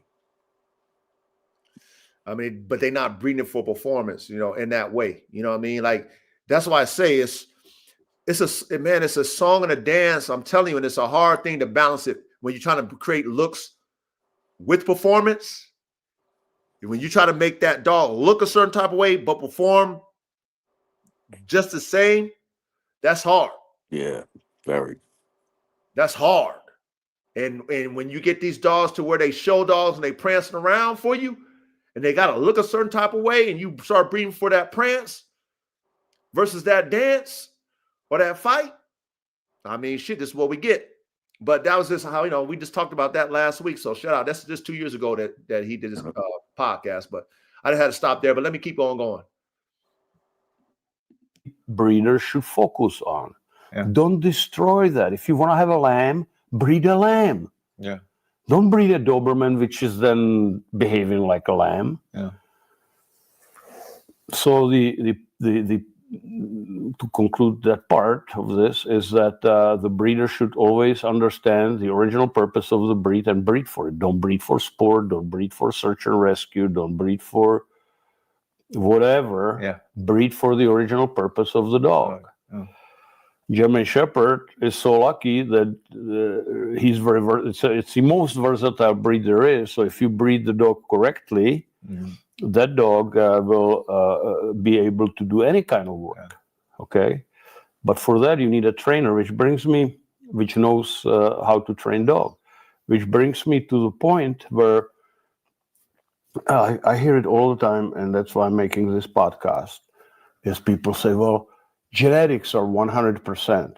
I said, okay, so if genetics are 100%, we don't need to train dogs, right? I mean, you know, you have a police dog, so he's going to patrol the streets by himself, you know, and has a billy club swinging around and all that. And when he sees something, he's going to bite them and arrest them and all that, right? I mean, you don't need to train the dog. They know, you know, no. You have to train the dog, all right, no matter what. Now people say, well, his genetics are not good enough. And I say, well, show me what genetics are okay, right? So where do you draw the line? I mean, you want to only train the dogs which is absolutely perfect? There's no perfect dog, you know? So you always got to compromise. Now, how far are you going to compromise, right? Yeah. Are you going to compromise, you know, and then how far you're going to compromise also depends on the ability of the trainer to get over the things which he compromise against, right? So you have a client or coming to you and says, I want you to train this dog for, let's say, protection, and the dog may not be great, right? So what do? You got to hurt the guy's feeling and say, our dog is POS, and get a different dog, like take this dog behind the bar and shoot it in the head. Yeah. Is that what you're going to do? No. And it's not even necessary, right? I proved it over and over and over again. You can the dogs have a genetic potential to do specific work. Yeah. And you just don't know. And I trained dogs well over 50 years. And I'm telling you, you just don't. I thought I could tell before I start training the dog how far the dog can go. And you really cannot know. You don't know until you try it. Yeah. Because I've been. Okay, I'd stop there. So if you don't know this gentleman, please go watch his content. Okay. Real veteran when it comes to German Shepherds and training and stuff like that. Okay. And so in his many, many years, we've heard this from the other gentleman who did Malinois. We did a Malinois masterclass. He said the same thing. You cannot predict based off of what you see in a fucking puppy, which dog is going to be elite and which dog is not. I don't care how good the genetics are. I don't care how fast that puppy starts off. You cannot predict. You hearing this from the horse's mouth. He's telling you it's impossible to predict it. But then you have people who speak and they throw dogs in the trash because they're not showing them something as a child, as a puppy. And we talked about being a coach and why coaches are hired, right? And why trainers are hired. And if you working for a multi-billion-dollar NFL, NBA team or a multi-billion-dollar horse thoroughbred racing stable, they're only hiring the best trainers and the best coaches that are going to develop the genetics. Does that make sense, y'all? Yeah. Okay. Just want to make sure you guys understand. Pay attention to what he's saying, okay? Let's carry on. Surprised by so-called weak dogs so many times, Yeah. which eventually turn up to be great dogs. So I'm talking out of personal experience, right? Or So vice versa. Could be the other way too, right? Could be a strong you think it's then you are screwing the dog up. Okay. All right. So, I'm talking about people discarding dogs which are weak, okay.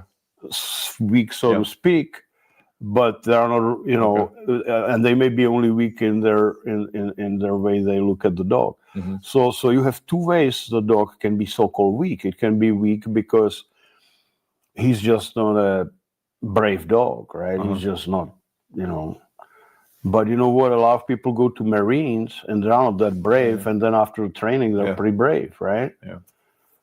Same concept. I love that analogy right there. He said a lot of people go to Marines, they go to the military and they be weak. Then they come out of training and they be elite, brave fucking soldiers. Did y'all get that? Yep. Okay. Same thing with your dogs. They train them. Same thing with your dogs. That's why I tell my people when they get my dogs, y'all heard me say this many times, that first year you build a bond with them, okay? When you're in the military, you come as a recruit, you with your fucking, your brothers in arms, everybody get their head shaved, everybody get broken down, and it's a family. And they learn to build their respect of their leaders. The leaders have to put that in them soldiers, okay? You come from all different genetic backgrounds in the military, all kind of different people. You was bred all kind of ways. Of course, only the elite elevate. They're going to find a position for you, but only the elite elevate. But if you make it into the Marines, you got to be of the elite. But they don't expect you to come in as elite. They don't expect you to come in basic training and be a fucking fucking top tier motherfucking Marine. Same thing with these fucking dogs. Okay? We're just going to tie into our topic, but let him finish. I just want to chime in. Pay attention to what he's saying now. Okay? Because this guy got experience. These are the people that I listen to because I'm frames, brains, and motors. Frames, brains, and motors. So he's talking about the brain and the spirit of the animal and how important it is to have a good trainer. Someone who understands that my job as a trainer is to develop this undeveloped perfect specimen when it comes to genetics. But no dog is perfect, but the genetics on Pedigree say he is. So my job as a trainer is to develop it, not look at it, show me something. Oh, this is going to be the best one. No. Why do I need you for? What the fuck I need you for as a trainer? Okay, this dog has great genetics, but it ain't developed. Develop them. That's what I'm paying you for. Develop is that. I don't want to hear he just doesn't have it. No, it's in the genetics. What are you talking about? He don't have it. It's in the genetics. But watch this. The flip side of that coin is there's dogs that don't have the genetics that are superior motherfucking athletes too. Okay? That's the flip side. That's what he's talking about. Okay? Let's carry on. Same concept, right? So, and then you have also genetics, like you have a more prey-driven dog than defense-driven dog, more defense-driven dog than prey-driven dog, and if the trainer is used to work with dogs which are genetically mostly prey-driven, then they think the defense-driven dogs are bad and they discard the dog. Instead of training the defense-driven dog with proper method and bring him to where he wants him to be to perform the function which he ought to be trained, right? So you always trying to get the dog as far, as high, or as close as possible to his genetic predisposition of what he can do. Mm-hmm. But really, as I'm saying, and people think that they can, but you cannot really tell where the genetic predisposition or genetic potential of the dog is until you try your best to get there. And you can say this because you've trained. Yeah, I mean, I remember I got dogs from Europe sometimes, and they come and I say, oh God, what did they send me, right? And then I start working with the dogs, and and it was, and suddenly these dogs, after 2-3 months of training with them, they were awesome. And and when they got here, I was ready to send them back, right? Now, so when you train the dog, you have to give the dog chance, right? And that, of course, means that you are training dog the best possible way you can for the dog in front of you to get him to where the client and where you would want him to be, right? And the law enforcement, they have different tasks, and they're up against the manual. So they get manual, and day 1 you do this, day 2 you do that, day 3 you do that, and they don't want you to deviate from the manual. They call it training out of the manual. Right, or away from the manual. So in other words, you do things which make the dog better, but because it's not part of the manual, it may go as far that they will just take the dog out of the train program. Okay, and that's a different issue. But just because it is in manual doesn't mean that the dog cannot be trained. So I'm talking to you as a dog trainer and not somebody who is forced to train by some kind of a manual, right? So you always want to. So you have a genetic potential, right? Which the dog can reach if we do everything right or come close. You will never reach 100% potential because even the most genius dog trainer is gonna screw up somewhere, right? So you always, every time you screw up, you notch down. Little tiny notches down every time you screw up, even so you fix it later and all that. You keep knocking the ability to come to the genetic potential of the dog, to come to the top of it. And there's just no way, nobody's God of dog training so that he won't make any mistake. We always make little mistakes here and there, now and then. And then you have genetics where the relative genetics where you recognize what makes the dog tick. Is it prey drive or is it defense drive? As I already said, if your training is based on prey drive development, doesn't mean the dog who is in defense drive is bad dog. It just means you don't know how to train dog in defense drive. Like the proverbial square peg through round hole or vice versa, right? So you wanna make sure that you recognize what makes the dog tick, and then work on that. So you can test the dog, and the dog doesn't have much prey drive, but you come at him with a stick and he wanna change your life. Well, then build on the stronger drive and piggyback the lesser drive on top of the strong drive. Don't try to fix the lesser drive, right? Or don't discard the dog. Just be. All right, let me stop there. Okay, so he just giving some game as a trainer. This is what makes you a good trainer. This is what makes you a good coach, man. Every dog is an individual. And just because one dog showed you one thing and the other dog showed you another, your job is to find a way to bring it out. Find a way to develop that you don't see, that that's in the dog, but you haven't figured out how to motivate that dog to bring it out. This is what makes a good trainer, a good coach, right? Their job is to develop. Okay? Take raw talent and develop.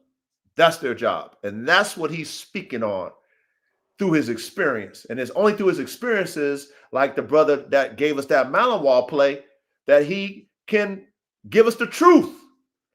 He's not going to sugarcoat it. He's going to tell you about his flaws, how he thought this and thought that, how these theories that people be teaching about these dogs, you know, they ain't got the genetics, they ain't there, or all the dogs don't show me this, they're a piece of shit. All that stupid shit people just talk about.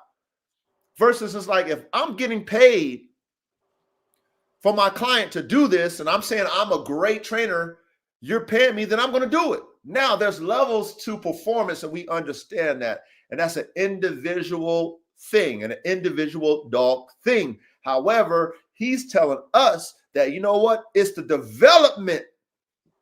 And you as a trainer, you as a dog man need to know how to deal with each dog individually to develop what is in the dog. Even though you don't see it right now, it should be in it. Correct. It should be in it. Now, if it's not and you done tried everything to get it out of it, then okay, we can assess it what it is. Okay, we done tried. I done did all these different tests. That's understood. But most people aren't going to do that because most people are fucking lazy. They're lazy as fuck. And Okay? going to discard the dog. Yeah. Oh, man, oh, this dog don't have it. Oh, that dog's a piece of shit. Oh, motherfuckers want shit easy. Okay, like I said, when you at a high level, when you getting paid millions of dollars to coach a team or to train, they're not paying you that for the easy shit. They're not paying you for the easy. They're paying you because they need you to develop. And it might be hard. Matter of fact, it's going to be hard. We need to win this championship. We ain't won no championship in 20 years. It's hard. We're going to pay you top tier dollars because we know that you can take something that's nothing and make it into a champion. That's why we paying you. But most of these dog men today, they don't think like that. They don't think like that. And so they teach, oh, we throw this away. Oh, that dog ain't this dog ain't that. Well, you might throw the diamond in the rough away. Let's carry on. Because it doesn't fit your training. Try to figure out your training the way so it matches the dog's genetics, right? So we have the absolute, right? How far you can push the dog. And then we have the relative. Usually it boils down between prey and defense. And another thing is, you know, about speaking of training, when you are, how far the dog can surprise you, how far he can go. You know, some dogs, and a lot of people like those dogs, and I like them too, you know, you can put a tremendous pressure on them from first session, and the dog will just, you know, just stand his ground and kick ass and take names, right? But you know what? Sometimes the weaker dogs, or originally weaker dogs, you don't know what's inside of that dog, right? So you take that weaker dog, and he's by slow increments are increasing his ability to deal with the danger, and he may end up to be just as strong or even stronger than the dog, which kicks ass and takes names from the right from the start. From lesson number one. And you've seen this over and over. Oh yeah, I see it all the time. Okay, I see it all the time. I'm not saying this because I'm just making theories. No, 100%. We need to 100%. I've. All right, you heard him. It's not theory. What he's saying, this is experience. Facts. This is what you respect. This is what we respect. No theorists, no commentators. We respect people who have real in the field experience and they're telling us the truth. That's what we respect. Yep. All right. All right, man. I don't know. I already know what time it came in. Y'all know it. Y'all already know, chat. You know what I'm saying? But we just, you know, some of those people in the back. People in the back.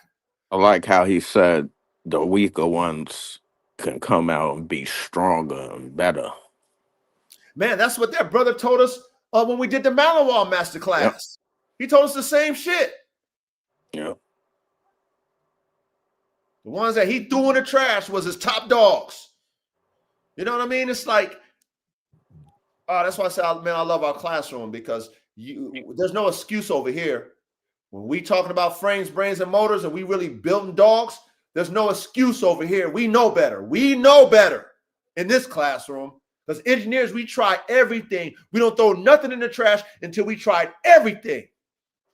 Once you tried everything, then you can say, okay, well, damn, maybe that dog wasn't smart enough. After our analysis, we done tried everything. Done tried this, done tried that, done tried this, done tried that, done bred it like this, done bred it like that. It just didn't work out. Okay, we can accept it.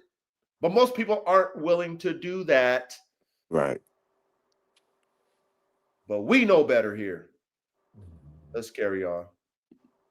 I've trained hundreds, if not thousands, of dogs like that, and I always breaks my heart to see this good dog being discarded just because he's mainly defensive dog, but people start waving rag in front of him, and the dog is not interested in it. You know what? That's actually could be a benefit, right? You're a bad guy who throws your dog tennis ball, and he chases tennis ball, and he comes in, kick your door in, and rob you. Yeah. Well, that's not really good, right? Yeah. Okay. Yeah. So you gotta and you as you train the dog, you will be surprised if you stick with it, right? You will be surprised. People quit. They quit way before. A lot of it has to do with a lot of trainers. They just want to sell you their dog for $5,000 or $10,000 or more, and they see dollar signs. But I'm not even talking about that. I mean, that's going on a lot. Your dog. They make your dog look like crap, which is easy. I can make look any dog like crap. Okay, and then I said, I'll sell you different, better dog, right? And it's a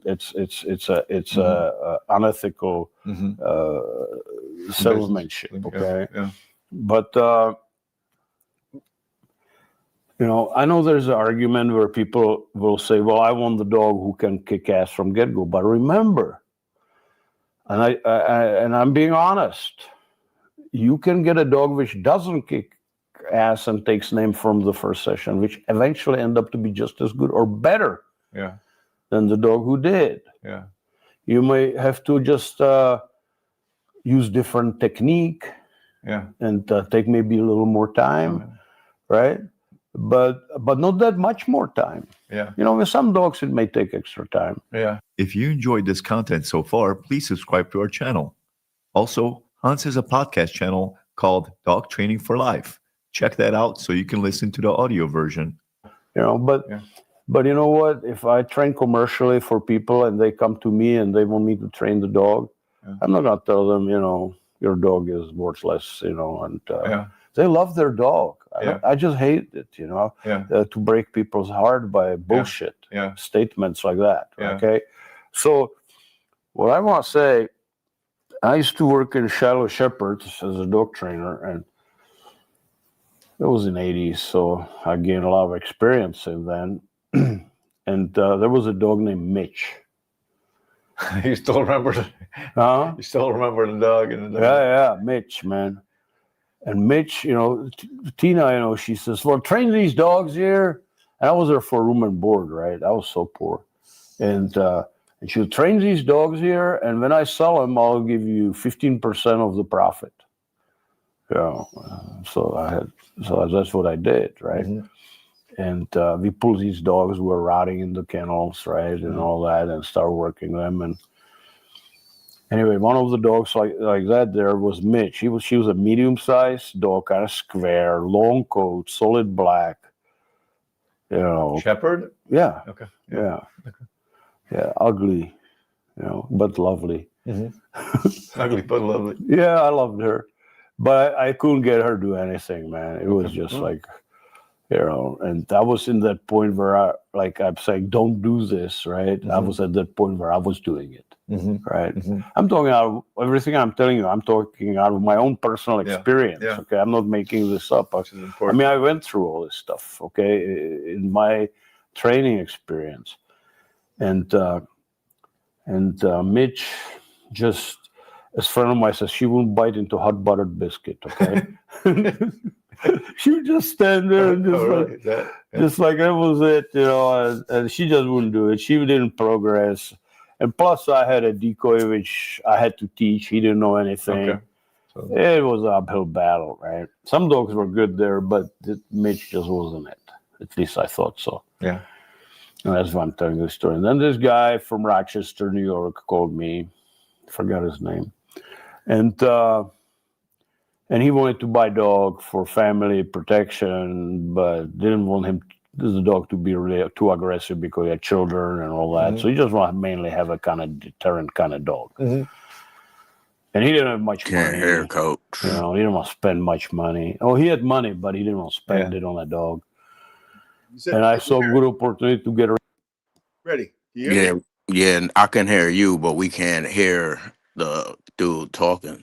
What the fuck? After the commercial the ad came on. What? Yeah. Oh my god. The fuck? Hold on, man. Hold on, let me see. rid of Mitch and get a space in the kennel, right? Nah.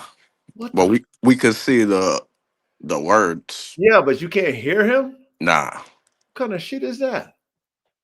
All right, hold on. Let me try this again. Let me try something. What kind of shit is that? The fuck happened, man?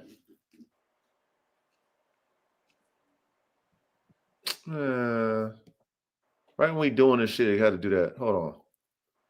Let me try this. Let me try to remove it and then try it again. All right, you hear me though, right? Ready? Yeah. Okay. Verde in the chat, he said he can't hear you. What the fuck's going on, man? Chat, can you guys hear me? The fuck's going on, man? I don't like that. You got everything flowing and now you can't hear. What kind of shit is that? He said, Inquisitive the Jin said audio was good on his end. what the hell? He said they can hear. What the fuck? On YouTube. What the hell? All right, I'm gonna remove it. I'm gonna pull it back on. Hold on. Hold on. Stop screen. Okay. Add. Share screen. Yeah. Share. Okay, you guys see it. You see him on the screen now, right? Yep. All right, let me see. So I told him I have there you go. There you go. come and look at her. So he came and he loved. Can you guys hear it, chat? Can you guys hear it? I hear him. Okay, you do hear him though, Ready? Yep. Okay. All right. Yeah, yeah. Thanks for letting me know, Ready, because I could have swore y'all heard everything. My bad. Okay, we good. All right. Action. Of Mitch, even so she was ugly she was. I sold Mitch for $450 back then. I was glad she was gone. Everybody was glad she was gone because she was just taking space in the kennel, eating, and she was not. I thought not gonna get anywhere. Yeah. And I went to his house a few times, you know, to make sure everything is working out pretty good. And he had a little lovely house. It was a little subdivision, about 5 or 6 houses. It was kind of in the woods in New York, upstate New York, by Rochester. And I come there, and he waited for me somewhere because it was difficult to find. So we met, and then we come to his house. And he goes to his house, and the house is not locked.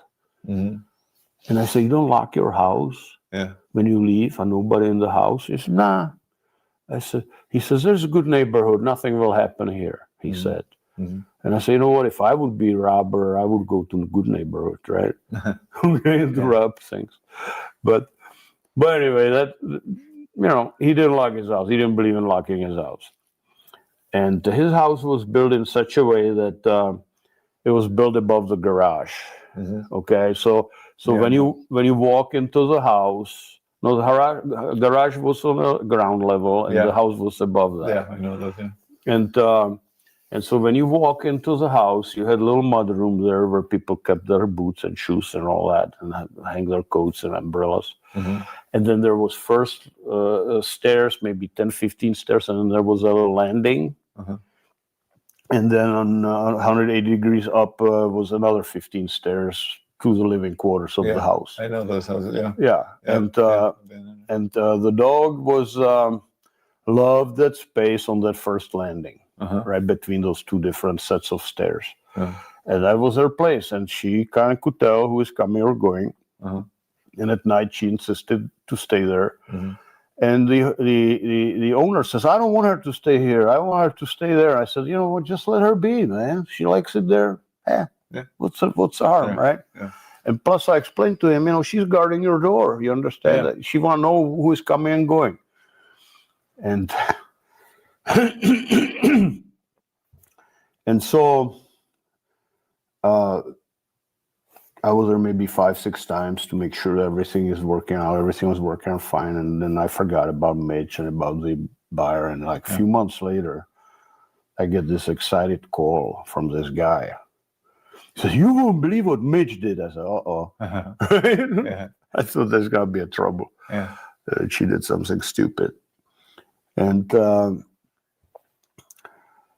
so I said, so what happened? And he says, Mitch, as she's sleeping on that first landing, Yeah. you know, somebody broke in my house in middle of the night, right? Yeah. And I'm sleeping, and suddenly I wake up, and this is a quote. Don't hold it against me. He said, I hear this screaming like somebody's killing an ape. That's what he said. So I'm just reporting what he said. Yeah. And so he says, I got up and I run down there, and there's this guy standing in that mudroom as you enter the house because he didn't lock the door. So this guy just walked in. He was a bad guy. He was a robber. Yeah. And Mitch, she jumped, according to the bad guy, and and reconstruction of the scenario, she jumped at him, and he didn't expect it. And when this client of mine came there, Mitch was standing on this guy's shoulders. Oh, really? And holding him by the top of the head, biting on top of his head, firm bite. That was dog which I couldn't train. Wow. Protection, right? Yeah. I thought. Yeah. Yeah. Right? Yeah. And Wow.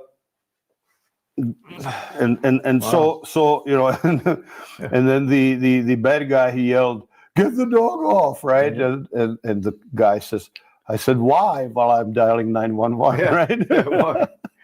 And the Mitch was standing on this guy's head, and he was flailing around and couldn't get the dog until the cops showed up. So you were shocked. I was shocked. I was pleasantly shocked. Yeah. Right?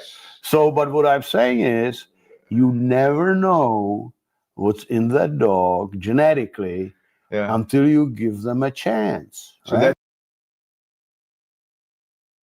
Okay, so we're gonna stop right there. We're gonna get into the class, man. So I just wanted to let you guys hear. You can hear me ready? Yes. Okay. So I want to let you guys hear it from a dog man that I respect based off his experience and what he knows, and him being transparent about what he assumed in the 80s. This is a story he gave us about with a dog in the 80s. Okay, he's going back in time. And this is what happens when you are experienced in the field. You get wise, you get wisdom because of your experience. You can reflect back on when you was a young puppy doing dogs, and you thought that a dog wasn't this and a dog wasn't that, and I couldn't get this dog. Well, you wasn't really, you wasn't really tuned in. You weren't really tuned in those days. You were still a rookie in your craft. Then he gets this testimony of this dog being a protector, which shocked him. Like he said, it was a shock because he couldn't get the dog to do anything. But that dog had it in her all along. It's in there. Yep. It was in there. He just wasn't skilled enough at that time, earlier on in his career as a trainer, to bring it out. Yeah. Okay. That's pretty much what he's expressing to us, which is going to tie into our class tonight. Okay. Pedigree versus spirit. What really creates elite competition dogs? Okay. Is it the pedigree of the dog? Is it the spirit? Is it the genetics? Is it the individual? Like this is what I want us to talk about. Because again, frames, brains, motors. All of these three different points in a high performance dog, building points, needs to be developed. I don't assume that my dog comes out with a perfectly developed frame built for high performance. Would you assume that, Reddy? No. Okay. Because, we don't assume that with athletes. Every athlete got to go to the gym, work out. They got to, yep. They have to. I don't care how. Gotta go through them trials and them drills too. Period. All of them. And Yep. it's never ending. They have to continually do that. Okay, so you might be genetically built for the position as an athlete, but you still got to train. Yep. Okay? Same thing with the brain. If you a quarterback, you a whatever, point guard, we're just going to use football. You a quarterback, you got to go to the classroom and you got to study your playbook and you got to study and read defenses. You got to know everybody's position. You got to work that brain, do you not? You have to. Linebacker. Come on, y'all. So you have to work the brain. Now, certain quarterbacks that are gifted, they never reach their full potential because maybe their coaching staff didn't know how to develop them in the right way. Yeah, So and they ain't pushed hard enough. Well, you see that a lot in the NFL, right? A lot of these college kids, because you're playing kids in college. You know what I mean? It's different than the NFL. The NFL is the best of the best. So then they go to the NFL, right? Ready? They go to the NFL, and then they're lackluster. Yep. It's a whole different ball game. Period. And your coach is supposed to develop you. That's why there's position coaches. Every position has a coach. Yes. Okay. Every position has to go to class and study their position and study their opponent. Okay. Frames we went over, brains we went over. Okay. Motors is your ability to do what is subscribed or prescribed for you to do. The drives, your motors, and those drives have to be developed too. Yep, all of it. Everything has to be developed. So us knowing this, just because we have the best fucking 2 individual dogs from top tier pedigree of so-called performers, we still start from square one with their offspring. It still starts from 0. And each part of that dog has to be developed. Now, let me go ahead and drop this screen here, and then let me share my next screen. And we're going to get into this classroom talk. Now, I know you guys with the short attention span, you guys are probably going to leave, which it is what it is. You know what I mean? This is only for engineers only. But if you guys really want to learn some shit, stay. Participate in the chat. Read along. All the stuff that we do, because this is the highest level of engineering when it comes to high performance working dogs. And I really want you guys to understand this. I want you to comprehend it. That's why we teach in these X's and O's every Thursday night. There's no classroom like ours where we teach this shit, where you can comprehend what we're teaching. So you're going to have to stay in class and pay attention. There's a lot to learn. All right. Every Thursday night we doing this type shit. Okay. Once a week. Ain't overload, but you should pay attention. Let me go ahead and share my screen now. You see that ready? Yep. Okay. Chat, you guys see that? I'm sure you guys see that. All right. Now we'll give the disclaimer. I'm not your English teacher. I'm just a coach. I teach X's and O's. Okay. Teach X's and O's. So I'm going to narrate, but please feel free to follow along. You can definitely follow along and read it yourself. My brother Reddy will help me if I mispronounce a word.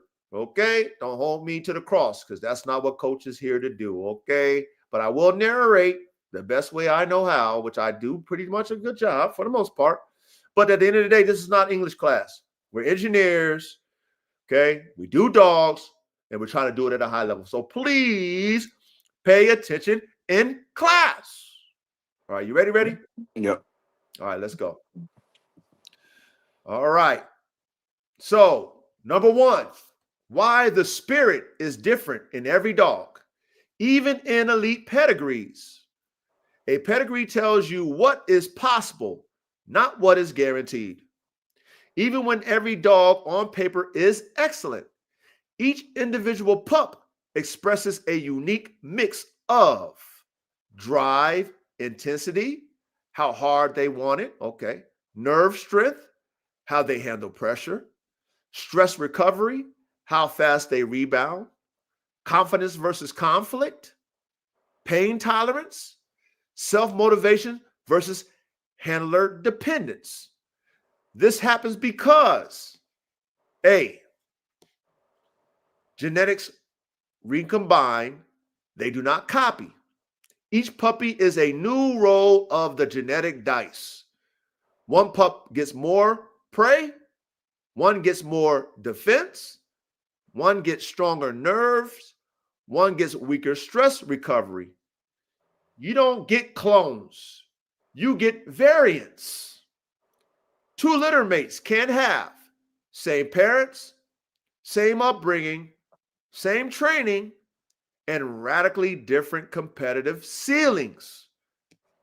B, some traits are polygenic and fragile. Traits like competitive toughness, willingness to push through discomfort, mental resilience, are controlled by many genes, not one. That means they are easily diluted. They express on a spectrum. They can be masked until pressure exposes them. This is why a dog can look great in training and collapse in real competition. You get that ready? Yep. Okay, hopefully you guys get that, chat. Okay, hopefully you guys paying attention to class. Okay, this is why we are who we are. The highest level of engineers when it comes to high performance working dogs, because we really look at everything. We don't just believe in theories, we test them, okay? We study, we test them, we apply them. Next, number 2, why good dogs in a pedigree do not equal a great competitor.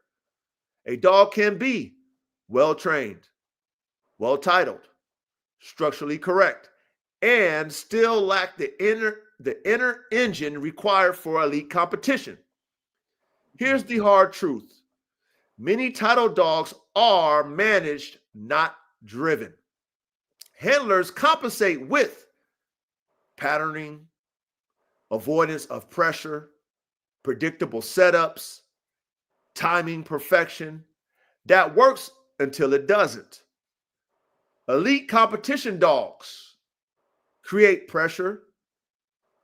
They don't just endure it. Stay clear-headed when things go wrong. Compete for themselves, not just for the handler. The trait does not live on paper. Okay, let me repeat that. The trait does not live on paper, okay? So you guys, breeding off of pedigrees and breeding off of pedigree so-called formulas looks good on paper, but that's not necessarily the outcome, because every dog is an individual and they start at 0. And every puppy is different. Could be different than their parents, could be similar to their parents, but they're not clones, they're not their parents. You understand that, right, Ready? Yes, sir. All right, great. Let's carry on. Number 3, the development of spirit and mind is non-negotiable. Okay? It's the brain part, you guys and gals in the classroom. Okay? Frames, brains, motors. Frames, brains, motors. Development of the spirit and mind is non-negotiable. Genetics load the gun. Development pulls the trigger or jams it. Oh, I like that. You like that, Ready? I like that one. Yeah, that sounds good. That was a good one right there. She said, genetics load the gun. However, development pulls the trigger or jams it. See, there's people who don't know how to develop dogs. They jam the dog up. Yep. They jam it. Because they assume the dog is supposed to be plug and play based off of the genetics. That's why they fucking jam it. Yeah. That's why I love my concept when it comes to Formula One racing. Okay? You got the engineer who builds the car. You got the motherfucking engine manufacturer who builds the engine. You got all these different pieces to a puzzle. You got the driver. You got the team principal. All of it plays. I got the best car with the best motor. If I got a shitty ass driver who wasn't trained correctly, then I will never win. Does that make sense, Reddy? Yep. Same thing with these fucking dogs, y'all. Same shit. Same shit. Same thing with a fucking secretary racehorse. Same shit. Same. Don't get it confused, okay? Pay attention in class. Hey, spirit is either built or broken early. From 8 weeks onward, a dog is learning like a child. Okay. Do I win when I push? Question mark. Is stress something I overcome or avoid? Question mark. Do I think forward or shut down? Question mark. Poor development can flatten a genetically strong dog, create conflict in a brave dog, teach avoidance instead of engagement. Great development can sharpen a good dog into a weapon, teach clarity under pressure, build self-belief. But, and this matters, okay? Pay attention in class. Development can only amplify what exists. It cannot create what isn't there. Now, this right here is important. That makes sense. This is important. This is why we test and we try everything in our power. This is why some members on the team get cut. Because you worked and you dealt with that individual individually, and they would never even be on the team if they didn't even qualify to try out. So every dog that you create should be qualified to try out for your team based off of the genetics. Now, every dog is an individual. You can't develop each dog the same way. That's what makes a great trainer. That's what makes a great coach. He deals with his players individually. And no dog is perfect, just like no man on this planet is perfect. And my job is to make you as great as you can be. As you can be. Now, if it's not there, your greatness, then we gonna know. You know what I mean? I done gave you every chance. I tried everything. I'm not gonna blame it on genetics because you come from fucking primo stock. It's just you as an individual, right? Ready? It's the individual. Yep. The individual. Okay? Not the pedigree. It's the individual. Let's keep going. Number 4. Does good genetics guarantee Michael Jordan level dogs? No. Absolutely not. Absolutely not. Here's why. A, Michael Jordan is not just good genetics. Jordan had elite physical gifts, extreme internal competitiveness, obsessive work ethic, emotional resilience, a refusal to lose that bordered on Pathology. pathology. Thank you, Reddy. Okay, a refusal to lose that bordered on pathology. Thousands of athletes had similar physical tools. Very few had that mind. The mind, the brain, ladies and gentlemen. Okay. Now, thank God he had Phil Jackson to help him take his gift and make him legendary. Okay. That's what a good coach do. I wanted to add something to that. Go ahead, Reddy.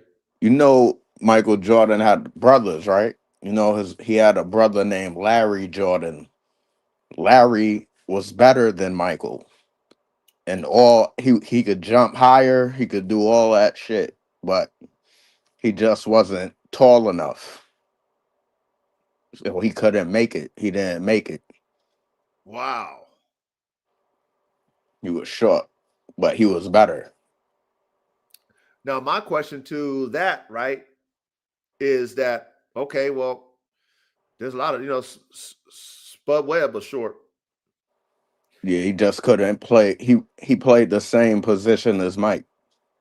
Yeah, he would have to go down a point guard or something. You know what I mean? Like to me, okay. So to me, right, when you say that, okay, the mind part, the mental part, right? If I had that dog that my brother had in him, which is Mike got the dog in him, obviously, right? Yeah. And his brother who had that talent, jump higher, was better. Where's that dog? That would have never stopped me. I would be dunking. I'll be dunking. You know what I'm saying? Like ready. I'll be dunking on my little brother, nigga. Yep.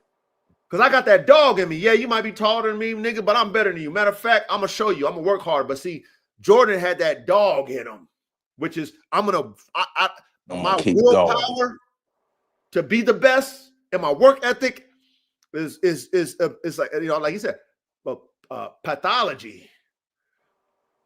You know, yeah, all the tools. Yes, the mind. Right now, maybe Jordan's brother wasn't around a coach that told him that. Right, like told him, like, yo, you better than your little brother, nigga. Oh, but I'm not tall enough. No, what? You're like, you know what I'm saying? That's what a good fucking coach is. That's what a good trainer is. Facts. He's gonna put that fucking dog in you. If it's not there, I'm gonna put it in you. Got the talent, let me put it in you. How bad you want it? Okay, dunk over that motherfucker. Like Allen Iverson. Yep. He's another one that's a dog. 6 foot over there dunking on niggas, man. Yep. So when I hear that, what you just said about Mike's brother, okay, you have all the gifts, but you didn't have the mind. And then not only that, the person that was developing you didn't put the fire in your ass to show you that, you know what, you got to work harder in your mental space. There should be no limitation. I don't care how short you are, tall you are. If you got the ability, then you should be able to excel. But who's pushing you to excel? So that's good. I'm glad you mentioned that because they both come from top tier genetics. Larry was better, but Michael was elite. Yeah. When it was all said and done. Okay. So the mind is very important, you guys, especially with these dogs. And I've seen it with my own dogs, how they're in a pack environment and they're shaped mentally by the pack. A dog that might have had a little bit, you know, kind of timid. I gave that illustration when I had my American Bulldog that I bought. That was, you know, my first timid dog I ever owned in my life. Skittish. And I didn't like it. But because I'm still learning dogs, I'm getting different breeds. I have other dogs that I do like. I just kind of blew her off because I didn't like how she was acting, timid towards me and my wife. Gave you that story. But around other dogs, she was a whole different beast. Around the other people who come around, she was a fucking beast. But to me and my wife, to me, she was a fucking timid ass, skittish dog. Okay. But you know what? I didn't put no time into her because I already wrote her off. Mm-hmm. I wrote her off. I didn't encourage her. I wrote her off. Oh, she's timid. Fucking, I don't want no timid ass bitch. I hate timid dogs. Skittish. Oh, she's skittish. Oh, fucking, that's a genetic flaw. Oh, fucking throw that bitch away. Come on, y'all. Pay attention to class. B, elite competitors are statistical outliers. Mm-hmm. Even in the best kennels, 70 to 80% are good. 15 to 25% are very good. 1 to 5% are truly special. Those dogs want the fight. Stay clear under chaos. Compete harder when challenged. Don't fold when plans collapse. You cannot mass produce that. Okay, those freaks that we talking about. Right. Okay? Those freaks. C, selection pressure is often too soft. Modern breeding often selects for trainability, predictability, market appeal, ease of handling. This is the truth. What she says right here is so true. Right? They want them easy to train. They want them predictable. They want market appeal. And they want ease of handling. That's what there's very few trainers, and I'm not even a trainer like that. Like I said, my gifts is making dogs and conditioning dogs. That's my gift. I'm great at that. But training dogs and really, doing that training in that way, that's not my gift. I know how to do it, but that's not my gift. But there's people who are out here presenting themselves as trainers. They should be taking on all dogs if you're a great trainer. Facts. And of course, like we say, everybody knows that there's levels to where they're going to be, just like the military. You know what I mean? Not everybody's going to be fucking 4-star general when it's said and done. Nope. Not everybody will make it into special forces when it's said and done, but there's a level for you. There's a level for you. You can be trained. There's a position for you. Okay? An elite dog is at the highest level. Most of those elite dogs are going to be the hardest to train. You know why? Because they're going to be fucking fighting your ass. Hell yeah. They're independent. They don't need you to tell them what to do. They're going to do what the fuck they want to do. And then if they respect you, then they'll do what you say. If they respect you. But an elite dog is going to be that level. That's what you do when you have like I said, you are on a military platform. You only want the fucking real dogs. You want them tough motherfuckers that you're going to have to really put them fucking, you got to put the fucking discipline down on them motherfuckers. You got to put the clamp down on them. You got to really harness them. You got to harness those tough guys because those are the ones you want as elite. Once you harness those, then you got top tier soldiers. Same thing with the dogs. We don't want no weak dogs. Those are dogs. You don't gotta break them down. You just keep building them up. Well, you have to break down their psyche to submit because those dogs are independent dogs, right? They already have it in them already. Yeah. You know what I'm saying? Like a Michael Jordan, they already have the tangibles. Right. Now you got to coach that gift. You got to hone it. You got to help them perfect it. You know what I'm saying? You got to, add to it, fine tune. You got to fine tune it. Right. Okay. That's what a mechanic does on a race car, right? He's got the computers, the engineer, they got the computers on it. They fine tuning it, tweaking it. That's what you do with a fucking elite dog. You tweak it, fine tune it. Okay, but there's a special individual who knows how to do that. Not everybody is of that caliber when it comes to a dog that can think for themselves, who don't need you. They already know what they want to do. If you can motivate them to do something, most people have a lure, right? Whether it be a ball, whether it be this, treats, the dog's like, okay, cool, I'll do it because you got something I want. You're going to play, we're going to play a game, let's play a game. Most of those dogs wouldn't even need you to even do that because they already have it in them. Mm-hmm. But those are the few and far between, y'all. That's what I'm saying. Like, don't expect every dog to already be Michael Jordan. They're not Michael Jordan until they prove themselves to be. And then those are the freaks. You don't get a lot of those. That's why we're doing this class about the spirit. Every spirit is zero, and you got to develop that spirit, but not every spirit will come out to be Michael Jordan at the end. Right. And if you don't get Michael Jordan and you get you get a Dennis Rodman or you get, you get a Scottie Pippen or something like that, be happy with Scottie.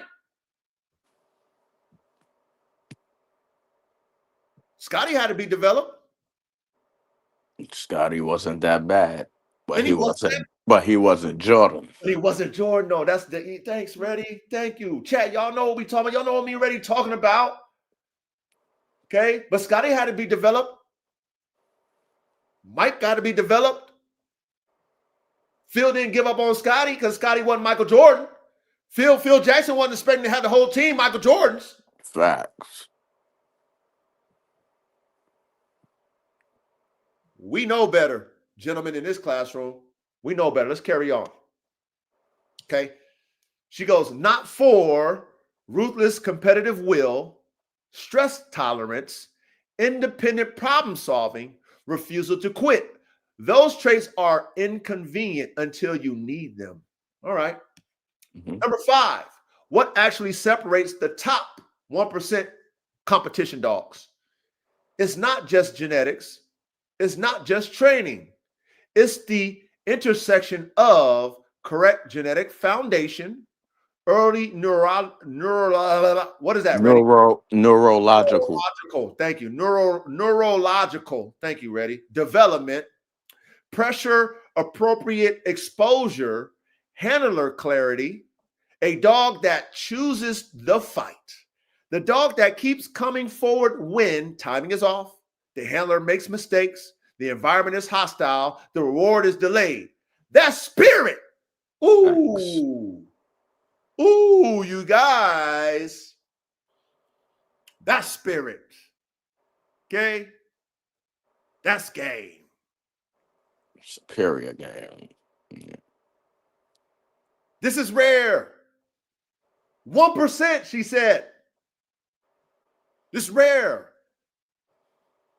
Michael Jordan's, Secretariats, Maydays, AKs, any other superior animal. That's part of that 1%. Those are rare. And being that we know that they're rare, then we don't expect it. You have to develop it. And we still develop those 1% at the same damn time. Okay? We still develop them, though. But all the other ones, it's going to take some time to make them close to that level, to make them Scotties and all them ready. It's going to take some time to get them to Scotty's level. Yeah. And we're okay with that. We're okay with that. All right, so bottom line, no sugarcoating. Pedigrees show potential, not destiny. Spirit and mind are individually expressed, not inherited as a package. Let me repeat that. Spirit and mind are individually expressed, not inherited as a package. So just because AK is AK, his sons are themselves. They're not AK. Right. Black Hawk's not AK. Chopper the Man Stopper is not AK. Chopper the Man Stopper is him. Black Hawk is him. Individuals. Okay. They learn on their own time. They got their own mind. It is what it is. Okay. I'm not expecting them to be their daddy.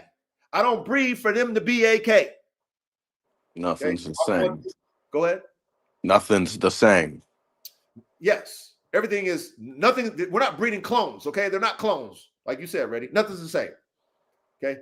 And mentally, every animal has a different environment, a different person who's leading them, okay, which develops their mind and their spirit. Okay, you can have the best dog in deplorable situation and it would never blossom because his mind was fucking contained. His spirit was dampened. So that dog had it in him or in her, but never had the potential to fucking develop. Never was in the right hands to be developed. Right. Okay. Development determines whether potential is unlocked or destroyed. Good genetics do not guarantee elite competitors. Michael Jordan level dogs are rare by nature, not by branding. If you want true elite dogs, you must breed honestly, develop ruthlessly, but fairly, test under real pressure. Accept that not every good dog is a great one. If you want next, she did a little breakdown. Okay, let's see. Okay, here we go. Number 1, how to identify elite spirit early, before titles, before polish. Elite spirit is not hype, flash, or chaos. It shows up in very specific ways early, often before people know what they're looking at. A, what elite spirit is and is not. Elite spirit is forward under uncertainty, persistent without frantic behavior, curious under pressure, self-rewarding effort, fast recovery after stress.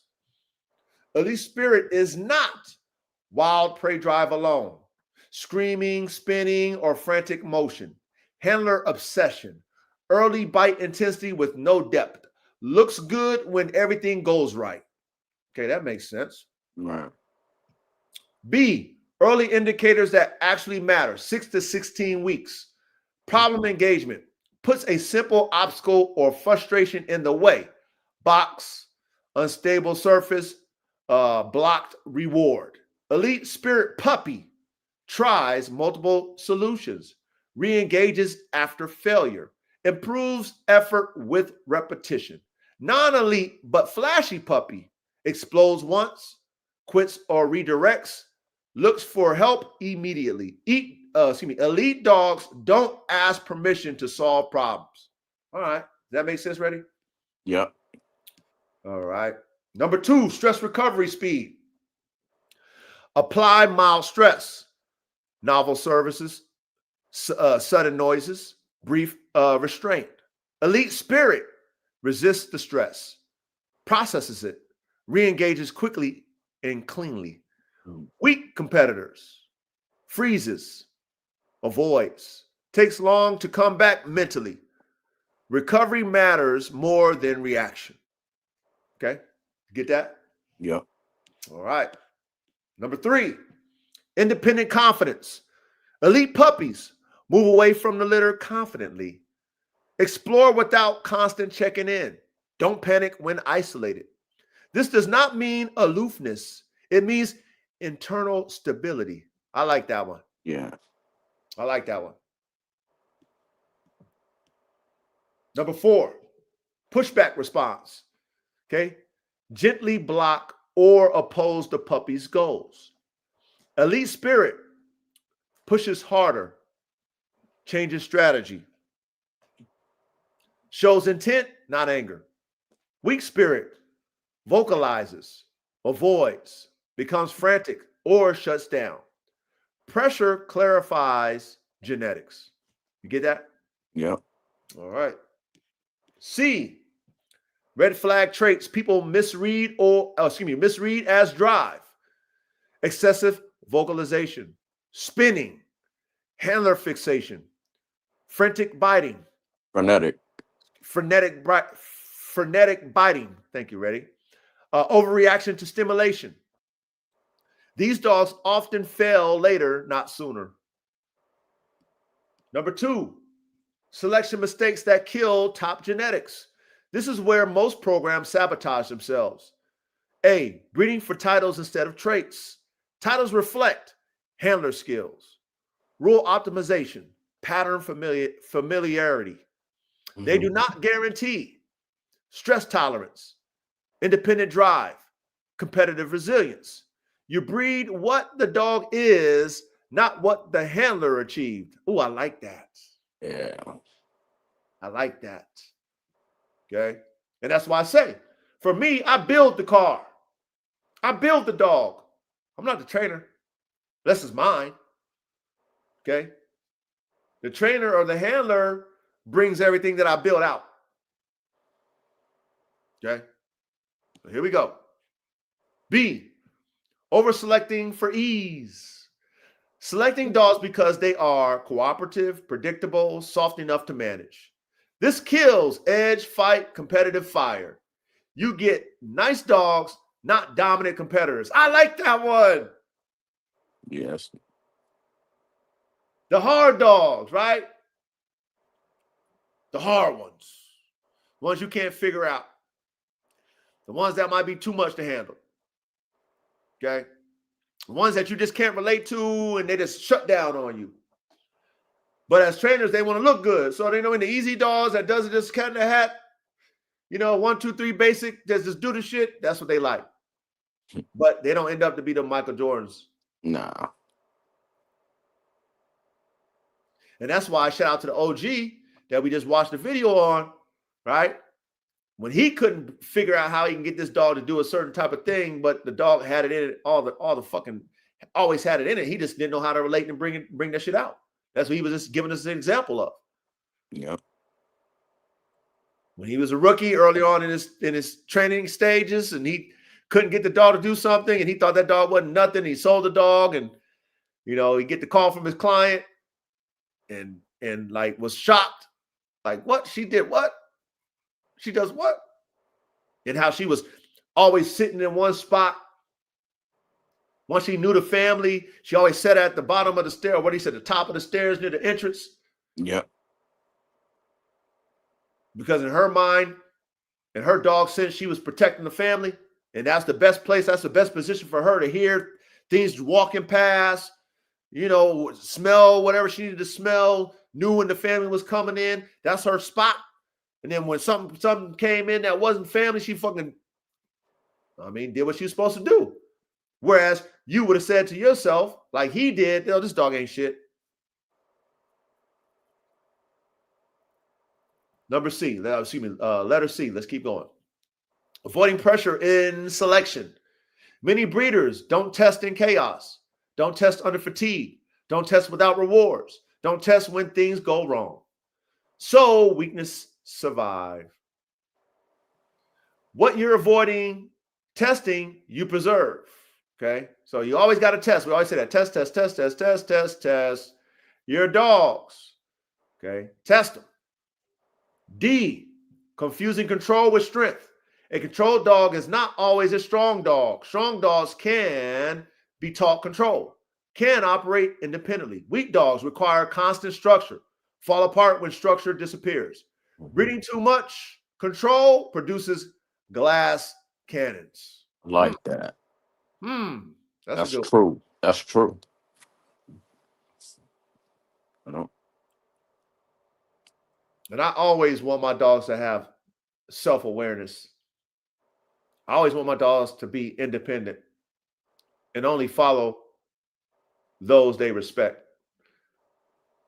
Me, I like that in my dogs. Facts. E, line breeding without spirit verification. Line breeding amplifies everything: strength, weaknesses, nerve flaws, avoidance patterns. If spirit isn't proven repeatedly, line breeding locks in mediocrity. Okay. Number 3, mapping this directly to frames, brains, and motors. Oh, she pays attention. This is where your philosophy actually becomes powerful if you apply it honestly. A, frame, structure, and durability. Elite frame means balanced structure, functional angles, injury resistance, recovery capacity. Selection rule: a dog that breaks down early cannot express elite spirit long term. Okay. You don't breed beauty, you breed load and bearing systems. Well, we know that, but the Dobermans don't know that. A lot of other breeds don't know that because they breeding for beauty and shit, not breeding for functionality. B, brains, nerves, clarity, decision making. This is the most misunderstood category. Elite brains equals clear thinking under pressure, fast processing, emotional neutrality, low conflict. Yeah, neutrality, right? That's what it is. Okay, this is where elite spirit lives. A dog with great drive, weak nerves will always plateau. Selection rule: brains dictate ceiling always. Facts. But we got to have a smart dog. We got to have a dog that, even though they might be bullheaded, they're still coachable. But as a trainer, an elite level trainer, you need to find what motivates that dog to be coached by you. That's what elite trainers do. That's what elite coaches do. So please pay attention in class. Those of you guys who want to be dog trainers, elite, you're only going to be the best if you can take the dogs that can't be trained and train them. That's when you're the best. The dogs that everybody, I couldn't do it, and you did it, that's when you're the best. Okay? You doing the easy shit, you ain't the best. That's easy. That's easy shit. Okay, so C, motors, drive, energy, persistence. Elite motors are sustainable, directional, self-reinforcing, pressure resistance. Not just fast, not just intense. Motors that burn too hot, burn out. That's a fact too. Yep. I've dealt with dogs that don't have an on and off switch. They burn out. Literally. Fast. Literally burn out. Okay. To the point of all dogs go to heaven. Okay. So that's a fact right there. D, the intersection where champions come from. True elite dogs sit in the overlap. Frame supports pressure. Brain stays clear. Motors keep pushing. Remove one and the system collapses. Ooh, she's so smart. You remove one and you ain't got a champion dog. Yeah. You don't have no elite performer if you don't got all three of those locked in. Frames, brains, motors. Frames, brains, motors. Now, how that dog look? Did she ever say anything about how that dog looks, Ready? Nope. How pretty that damn dog looks? How Nope. it trots around the fucking show ring? Nope. How it stacks up? None. She didn't None say of that. none of that. You think Mr. Doberman was worried about how that dog pranced around the ring? Hell no. How them ears was cropped and standing up? None of that. None of that. No, he wasn't worried about none of that. That dog had to perform frames, brains, and motors. That dog had to have frames, brains, motors. Frames, brains, motors. This is competition dogs. These are working dogs. Okay, the whole mindset needs to be revamped in 2026. We here to do that. All right, here we go. This is why some strong dogs fail mentally. Some smart dogs lack fire. Some driven dogs break down physically. E, how to breed toward this real world rules. Never excuse weak spirit. Never breed untested nerves. Never rely on titles alone. Test young, test honestly. Cull emotionally, not ego-driven. Keep records on failures, not just winners. Elite programs are defined more by what they exclude than what they advertise. That's interesting. Mm-hmm. Final truth, straight talk. Elite spirit is rare. We know that. It shows early, sometimes. It cannot be trained into existence. That's true. It can be destroyed easily. That's a fact.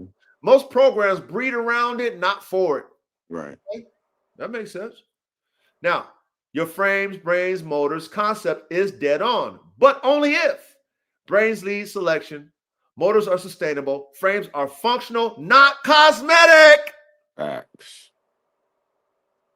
Frames are functional, not cosmetic. All you engineers, please pay attention in class. They're not teaching you what we teaching you over here. They're not teaching you this shit because they don't qualify for that shit. They're not in our lane. But we know it. And you know it now tonight. If you didn't know it, you know it now tonight. Okay, so that's it. That's it for the class, man. What you think of that, Ready? That was nice. That was dope. Okay, I wanted to talk about this. This is something that I've been mentioning for a while, man. Like I've been mentioning this shit for a while about the brain and about the mental of an animal and how that's not really talked about, and how people just throw dogs in the trash that were really top tier level type dogs, but you never developed it, and you just depended on genetics. And Right. You just thought that the genetics was going to give you that. And remember on that, and I put that on a little clip that I did on the IG and Facebook about the horse trainer talking about how rare horse, like he ain't never had a horse pass on the mental, but Galileo did that in a couple of his kids, offspring, and that trainer was saying that shit never happens. Right. And how that was rare, that it's the first time he ever seen it. And this is a top tier horse trainer. He's the best, one of the best legends. And he said he ain't never seen it until Galileo, that they pass on the mental strength. The mental of the daddy was passed on. But just because he saw that one time, do you think he's going to depend on it, Ready? Nah. Come on, Ray. We know that. We know that. But see, you got to read in between the lines when you study, y'all. When you are really trying to learn, you need to read in between the lines. You need to understand, why is this trainer the top of the spear of trainers of fucking thoroughbred horses? They pay him fucking millions of dollars to do it. He's a legend. Yeah. And he's saying to people who fucking listen, like me, that don't you expect to pass on that mental strength that you see in that individual. Just because you breed it don't mean that that spirit is going to be in the offspring. Don't you think genetics is going to create that spirit? Every fucking animal, every person, every being, everything with that spirit is an individual. It's not passed on through genetics. And if you do get that rare instance where it's like, damn it, man, when I trained your daddy, your mental toughness reminds me of your father. That's what he was saying at the end of the day. He wasn't saying that they was clones. He said it's rare that you see that mental toughness in the father pass on and you see it in his offspring.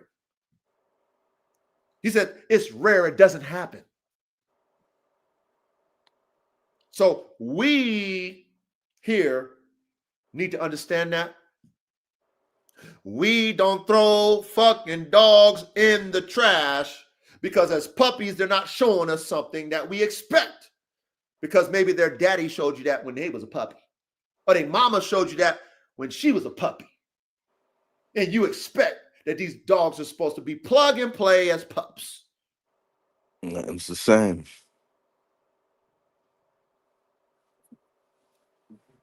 Or a dog is a slow learner and your toolbox as a trainer, you ain't got it in you as a trainer.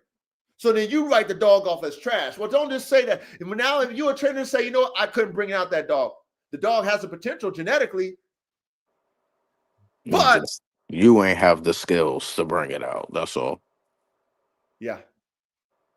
You didn't have the skills. Right? And be okay with that. Take your pride, put it aside. Because like I said, please, y'all, look at professional sports. You could be a great coach, but if you ain't winning, guess what? They're going to fire you. Yep. You're going to get fired because the team needs to win. Maybe your style didn't work well for our team. So, yes, you were a great coach. That's why we hired you. But you couldn't bring the champion out of this team. So we're going to fire you. Then you get hired by another team.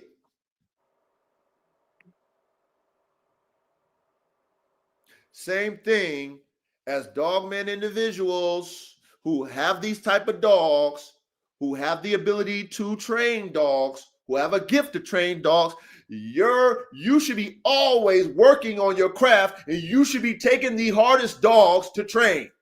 You should be working with the hardest dogs to train. If the dog is dumb, then the dog is dumb. I've had dumb dogs before. Me too. So some dogs just don't have the capacity. It's okay. But at least you tried everything in your power to bring it out. And you say to yourself, okay, I didn't bring it out. You know, you tell the client, hey, I wasn't able to do it, sir, ma'am. Please, before you throw the dog out, it's not all lost. Go, take it to two more trainers. It's like getting second, third advice. You know what I'm saying? Like, you got cancer or something like that. You got one doctor tell you one thing. They tell you, man, get three more advice. Yeah. Somebody else might have another solution. That's what you tell your clients. When you failed, because you just went through your toolbox and you couldn't bring it out. Even though in your heart of hearts, you're like, man, this dog just really ain't got it. So put your pride aside when you're a professional. Okay? Put your pride aside when you're a professional and say, you know what? I just couldn't do it. I tried everything, but sir, ma'am, please go before you wash this dog out, get two more opinions and, see if they can do it, because, that's how it works. Yep.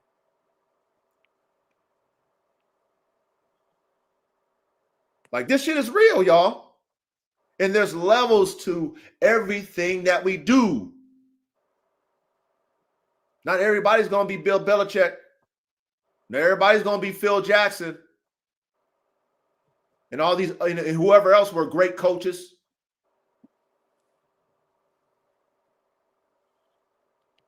Greatness is earned. You gotta earn your stripes to be great. And then when you are developing people, animals, you have to be versatile. You got to be fluid. You can't just be one way. Ready, you heard me. My coaching style is a hybrid coaching style. I'm not just one way, Ready. You know that. Right. I got to be fluid. I got to deal with everybody individually. So it makes me a great coach.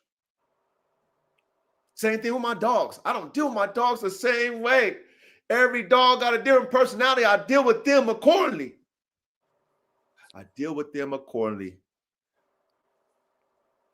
Like I said, there's no way that I'm manhandling AK. I deal with him lightly. Where other dogs piss me off, I manhandle them. But I know I'm not manhandling AK. Yeah. But I know him individually. I know the other dog individually. I develop them individually. Okay? I develop the spirit of that animal. And we as dogman engineer, when it comes to the brain, the mind, and the spirit, which are two in the same damn near, even though they're different, two in the same damn near, okay? You need to take your time, learn your dog. The best way to learn your animal, especially when you get them when they're young, is just fucking love on them. Yeah. Build a bond with them. Take them out, socialize them. You got a killer, you need to socialize that killer. You ain't need to turn on the kill switch as a puppy. Turn that killer into a lover first. Because if it's a killer, it's going to love to kill. That's easy. It's already a killer. You don't need to develop that. It's in it. It's in the dog. Only thing with a killer is you got to develop the on-off switch. That's the key to having a killer dog. Does the dog know when to turn it on or off? Can you develop that switch? On, off?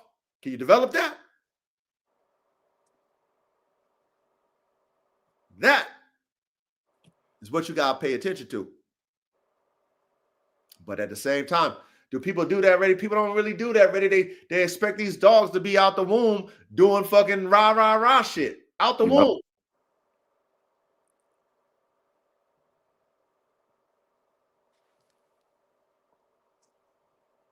So we know better, fellas, ladies. We know better. Anything you want to add, Ready? Anything that you can think of, that you want to add to, let's say, the topic, the pedigree versus spirit. Anything that you can add to the spirit play, pedigree, anything you want to elaborate on? Definitely got to be in them.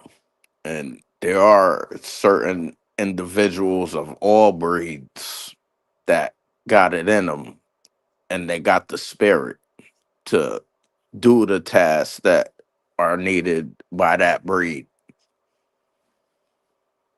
You know what I'm saying? Got to.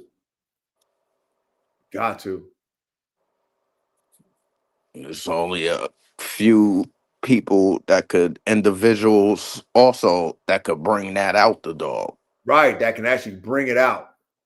You're right. There's only a few that can take a dog with, let's say, they're not showing you it. It's like almost like what you were saying back. You said this a few months back about the guy that got one of your dogs, one of your pups. Yes. And he was trying to turn it on early and all that craziness. Yep.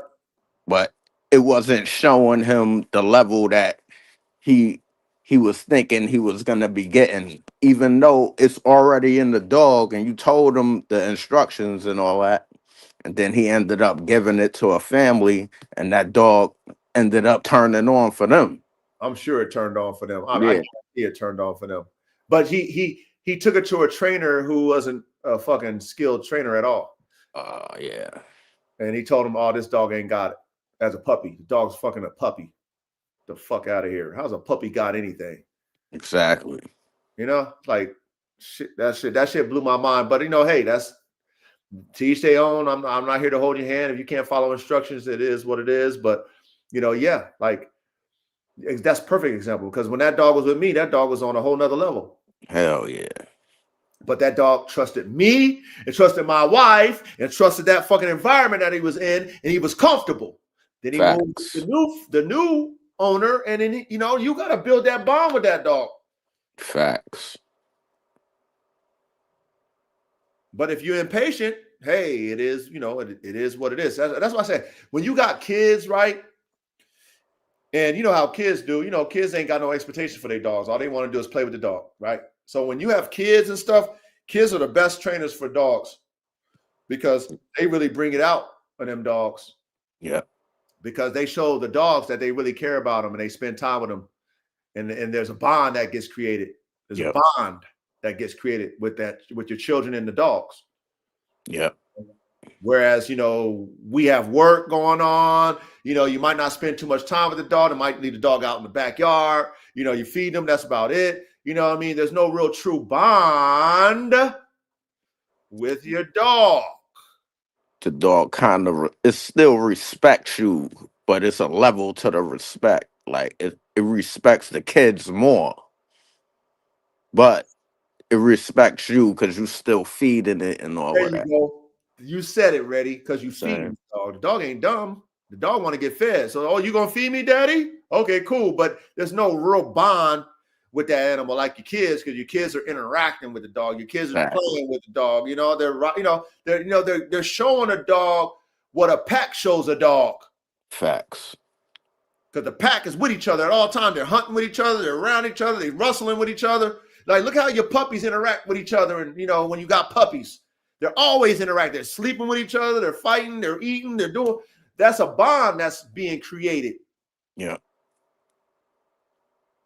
And that's something that you as the head of your pack needs to do. And it's very important to do in the beginning stages of that dog's mental development, because at the same time, you're shaping that dog as well. And if you want that dog to do things that are going to require some pressure, the dog will do it if it trusts you. Yeah. Of course, if a dog is a thinking dog, and we all want a dog to be a thinker, if a dog is hesitant at first, it's okay. The dog is thinking about it. Like if I've never brought my dog to a street and it's been on my property all its life, now I bring it around people, cars, truck, and it acting kind of timid, I'm not going to be like, oh, my dog's a piece of shit because it's acting kind of timid. Might pee itself. Because now cars is running and he ain't never heard no car. Never seen it. I'm not going to think that of my dog. I know better. I know why you are probably reacting that way. I don't like it, but I know why. So guess what I'm going to do? I'm going to keep bringing you around until you understand that you're okay. Yeah. You're all right. That's a car.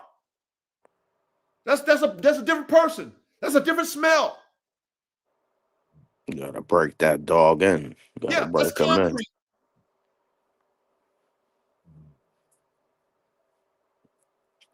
Just like them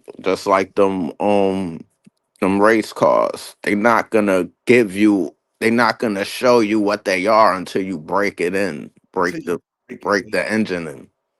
Yep. And guess what? You're not going to get the best out of that race car unless you got the right driver driving it. That's another fact too. Yep. You're not going to be able to tune that race car at its best unless you have the right mechanics that know how to tune it. Facts. Then you're not going to win no championship unless you got the greatest team principal that puts everything together and make it work. Yep, the coach. So it all plays, ladies and gentlemen, and we know this. That's why we don't think in a box, Reddy. That's why we don't think in a box, chat. So we think outside the box, because everything plays. And you trying to be the elite of the elite, we test everything. We're going to put the work in on every individual dog. We putting the work in. We don't assume shit because we got great genetics, because the pedigree looked great on paper. We don't assume a damn thing.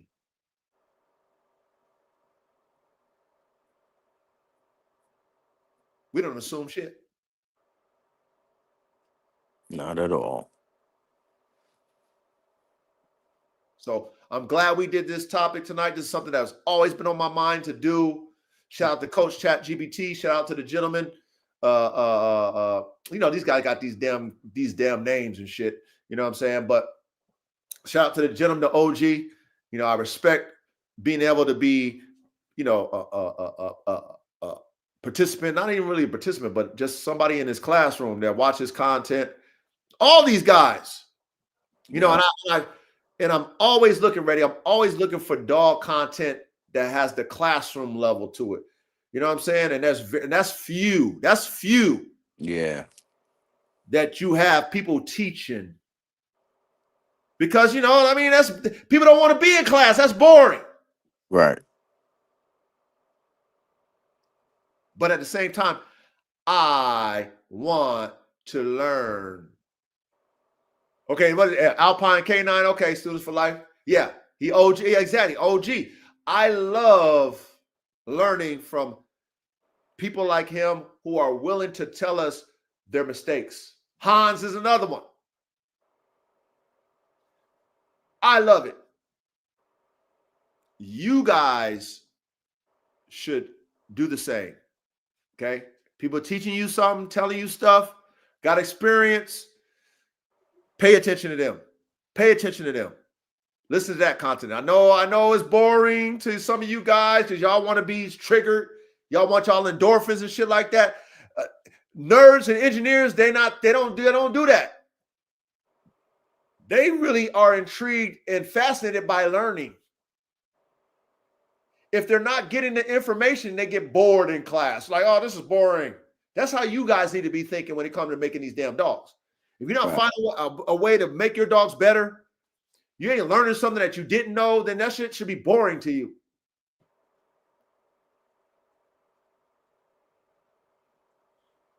Like, for you to advance your program, it's not about entertainment.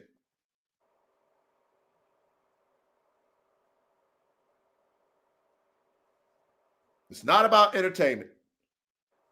And ready, that's why I had to say what I had to say, in my debriefing about man, it's like I can't get my F1s out, right? Ready? I can't do it. Nah. I can't. I don't care how much money I got waiting on me. It's just like, nah, they gotta be to the team only. And I gotta I gotta put that team together. I still haven't done that. So I gotta put that team together to know, okay, this is where it's going, and we're all on the same mission to fucking build these dogs up and promote them. I hear you. So, damn it, man. We gonna kill this one, Ready? Yeah, we beat it up. Damn, we lost Caveman and Verde. I know. But K-Man hit me in the back chat. He was like, "I'm gonna be listening in the chat and stuff." He said he fell off or whatever, but he said he was gonna be listening. Oh, okay. They killing it in the chat though. I know. I see him. I see y'all in the chat, man. And I appreciate y'all participating and just being smart, man. Hey, we got a lot of young dog men that fuck with us, man. And you know what? You guys, you know what I mean? You guys, y'all the wave, man. Yeah, word. Y'all the future, man. Yep, y'all the future. So for you guys to be in this type of class, and this is the highest level, and for you guys to be paying attention and really be interested, man. I mean, shit, I was 8 years old when I caught the spirit, man. So, I mean, age is just a number. That's what Aaliyah said. No, that's a fact. But for you guys to be in this type of class where it's not entertainment, but it's a high level of learning, and you guys being intrigued by it, and you guys actually participating, and you guys got knowledge like that, it doesn't surprise me that you guys have that. But I'm just very grateful that we have a lot of the youngsters, you know what I mean, that's really intrigued by this type of conversation, this type of classroom this type of dogmanship. You know what I mean? And like I said, if you guys really take it serious, you know, you get your spot, you know, get your money right, whatever you guys got going on, the shit you guys know now, when you're able, okay, when you're able to do these dogs the way you want to, you guys will already know how to do it. Exactly.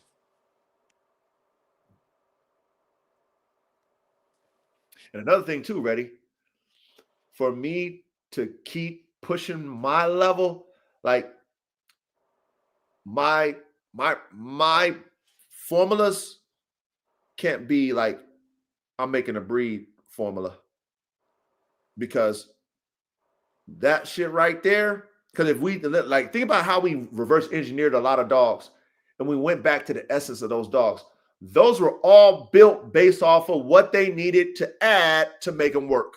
Yeah. Was no breed standard, none of that shit that we see today. Wasn't nobody telling you how to put your shit together. Them dogs was working for a purpose, and whatever they needed, they added a breed, or they had certain type of terriers from the different regions that they bred together and shit like that, which we know, like we learned about the terriers and stuff like that. They were it was just a land. It was like what they were just pretty much just land dogs or whatever, like digging dogs. Yeah. What do they call them dogs that's dig? What do they call them dogs? Earth dogs. Earth dogs. Different earth dogs that they mixed in to do what they do depending on the region that they were in. Dogs were built for performance only. So even with my philosophy and what I'm doing now with my program, I'm not here to make no fucking breeds, because I'm gonna I'll fuck my performance up trying to make a breed. Hell yeah. I ain't fucking up my performance for nobody. Okay, like we said, Mr. Doberman is not satisfied with the Doberman today. That's not how he cooked. He didn't cook those Dobermans up the way he did back in the day, like they do now. Nope.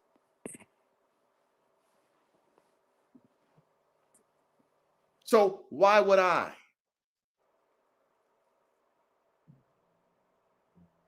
Why would I? So, you know, shout out to the formula, because my formula has nothing to do with a breed. My formula has everything to do with performance at the highest level. Hey, next week, ready? We're gonna do a show on genetic bottlenecking. How about that one? Oh, that sounds dope. Yeah, that sounds like a good one right there. Ain't nobody did no show about that one. Nope. Just like they ain't did no show versus Pedigree versus Spirit. They ain't did no show about that one. So, you know what I mean? Or this one. So we're going to do that one next week. Genetic bottlenecking. We're going to do that next week. Fire. That's going to be great. So again, y'all, I thank you for showing up on Thursday nights. I know, you know, we put in a lot of time, but I mean, shit, it's a lot to learn. And, you know, shout out to Miss ChatGPT. Well, shout out to her. You do her thing, man. The algorithm, man. She learned. You know what I mean? If y'all ain't already got AI, if you got a reason to use it, make sure you get the paid version and use that motherfucker. Especially if you like to study AI. Okay. Because I'm very grateful to AI, because everything that I am putting that bitch, you know, she thinks too. She's the algorithm. So she already know what it is. She know about my frames, brains, and motors. You know, you see how she put that up in there? Ready? Yep. I mean, the bitch knows. She know what it is. She's fucking down. She's down. Yeah, she know what it is. So I'm grateful that we have her as a tool here in this classroom. And man, I mean, no classroom like it, man. So please, if you guys already haven't, man, go back in time, man. Go back in time and watch the different lives and stuff. Like I said, all you gotta do is put your headphones on. You got a trip driving. You know what I mean? Like, that's all I do is listen to dog content. Me too. All day. Yeah, ready? I know you do that, ready. I know you do. Yep. That's all I do. Dog content. That's all I do. This is my passion, is dogs. Like, I love it. I love it. Like, I do it every day, but this is my passion. I live it. And I want to learn. I have to learn. If I want to be at the best and be the best, I have to learn. I don't know enough. I need to know more. Teach me more. But there's very few that's going to teach you the truth. A lot of these people teach theories. I don't want to fucking hear theory. I can read about that. Right, Ready? We can read about theories all day. Yeah. I want to learn from those who got experience and those that tell me through their experience that you need to think outside the box. Don't tell me that I need to think in a box, because then I'm not going to listen to you. We will never progress in the box. Nope. Ready? We will never win a championship if all the years before we ain't never won one. And we thinking like that. We thinking like the years before when we are mediocre and we ain't won a championship. That's a fact. Ready? That's like my team right now. We was losers for mad years, the Knicks. Now we killing shit right now. And we got a good coach. We had to fire our last coach. All he could do was get us to the first round. That's about it. There you go. Like you said, you had to fire your coach and bring a coach that can do it. That is the key. That's who we are, engineers. We're the ones that say, you know what, you hired me because you wanted to win. Ready? I know you smart. I know you study. I know all that shit. This is the project. We need to make better dogs. Let's make them. Facts. I don't want to hear, oh man, fuck, oh, I can't do that. Oh, fuck, oh, the breed's gonna get fucked up. Oh, the fucking genotype gonna get fucked up. Oh, the phenotype gonna get fucked up. Oh, I can't do that. Oh, you can't do that. Oh, I don't want to hear none of that dumbass shit. I want to hear, you know what, coach, give me some time. I can make it happen. You know what I mean? I got the tools. I got the know-how. I'll make it happen. That's what I want to hear.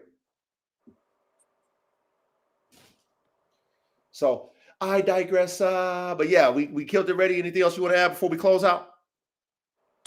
Nah, we killed this, man. Okay. I think we killed it too, man. I think we killed it too. So big salute to all the chat. Big salute to every one of you all this Thursday night. An epic classroom in the books again. If y'all missed the Doberman one, go watch that Doberman one, man. If you missed the thoroughbred horse racing compared to thoroughbred horse breeding compared to competition dog breeding, go watch that. I mean, there's so many, man, we did so many great ones, Ready? We got so many. We did the master class on line breeding. Man, we got so many, man. We did the levels of hybrid. Go watch the levels of hybrid vigor, man. We done did so many of these damn top tier Broke classes. down the pit bull. Oh, we done recreated the pit bull, all the shit, man. We did the Kangal, the Malinois and the Dutch. We did the Terriers. Man, come on, man. We did the Hounds.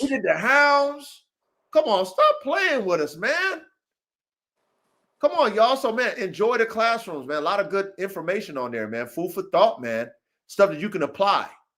But, man, we out of here, man. Ready? We're going to drop this mic. Big salute to y'all in the chat. Thank you, man. I appreciate y'all, my brothers. I love y'all. Please go to support the coach, okay? Support the coach by buying my top tier merch, my Formula One Canines gear. The website is www.formula1caninesgear.printful.me. www.formula1caninesgear.printful.me. Okay. And Cooper, I'll make sure your mother gets that information. Okay, Coop. All right, man. We out. I'm ready. We out of here, man. Salute, y'all. Till next week. Till next week. We out. Peace. Peace.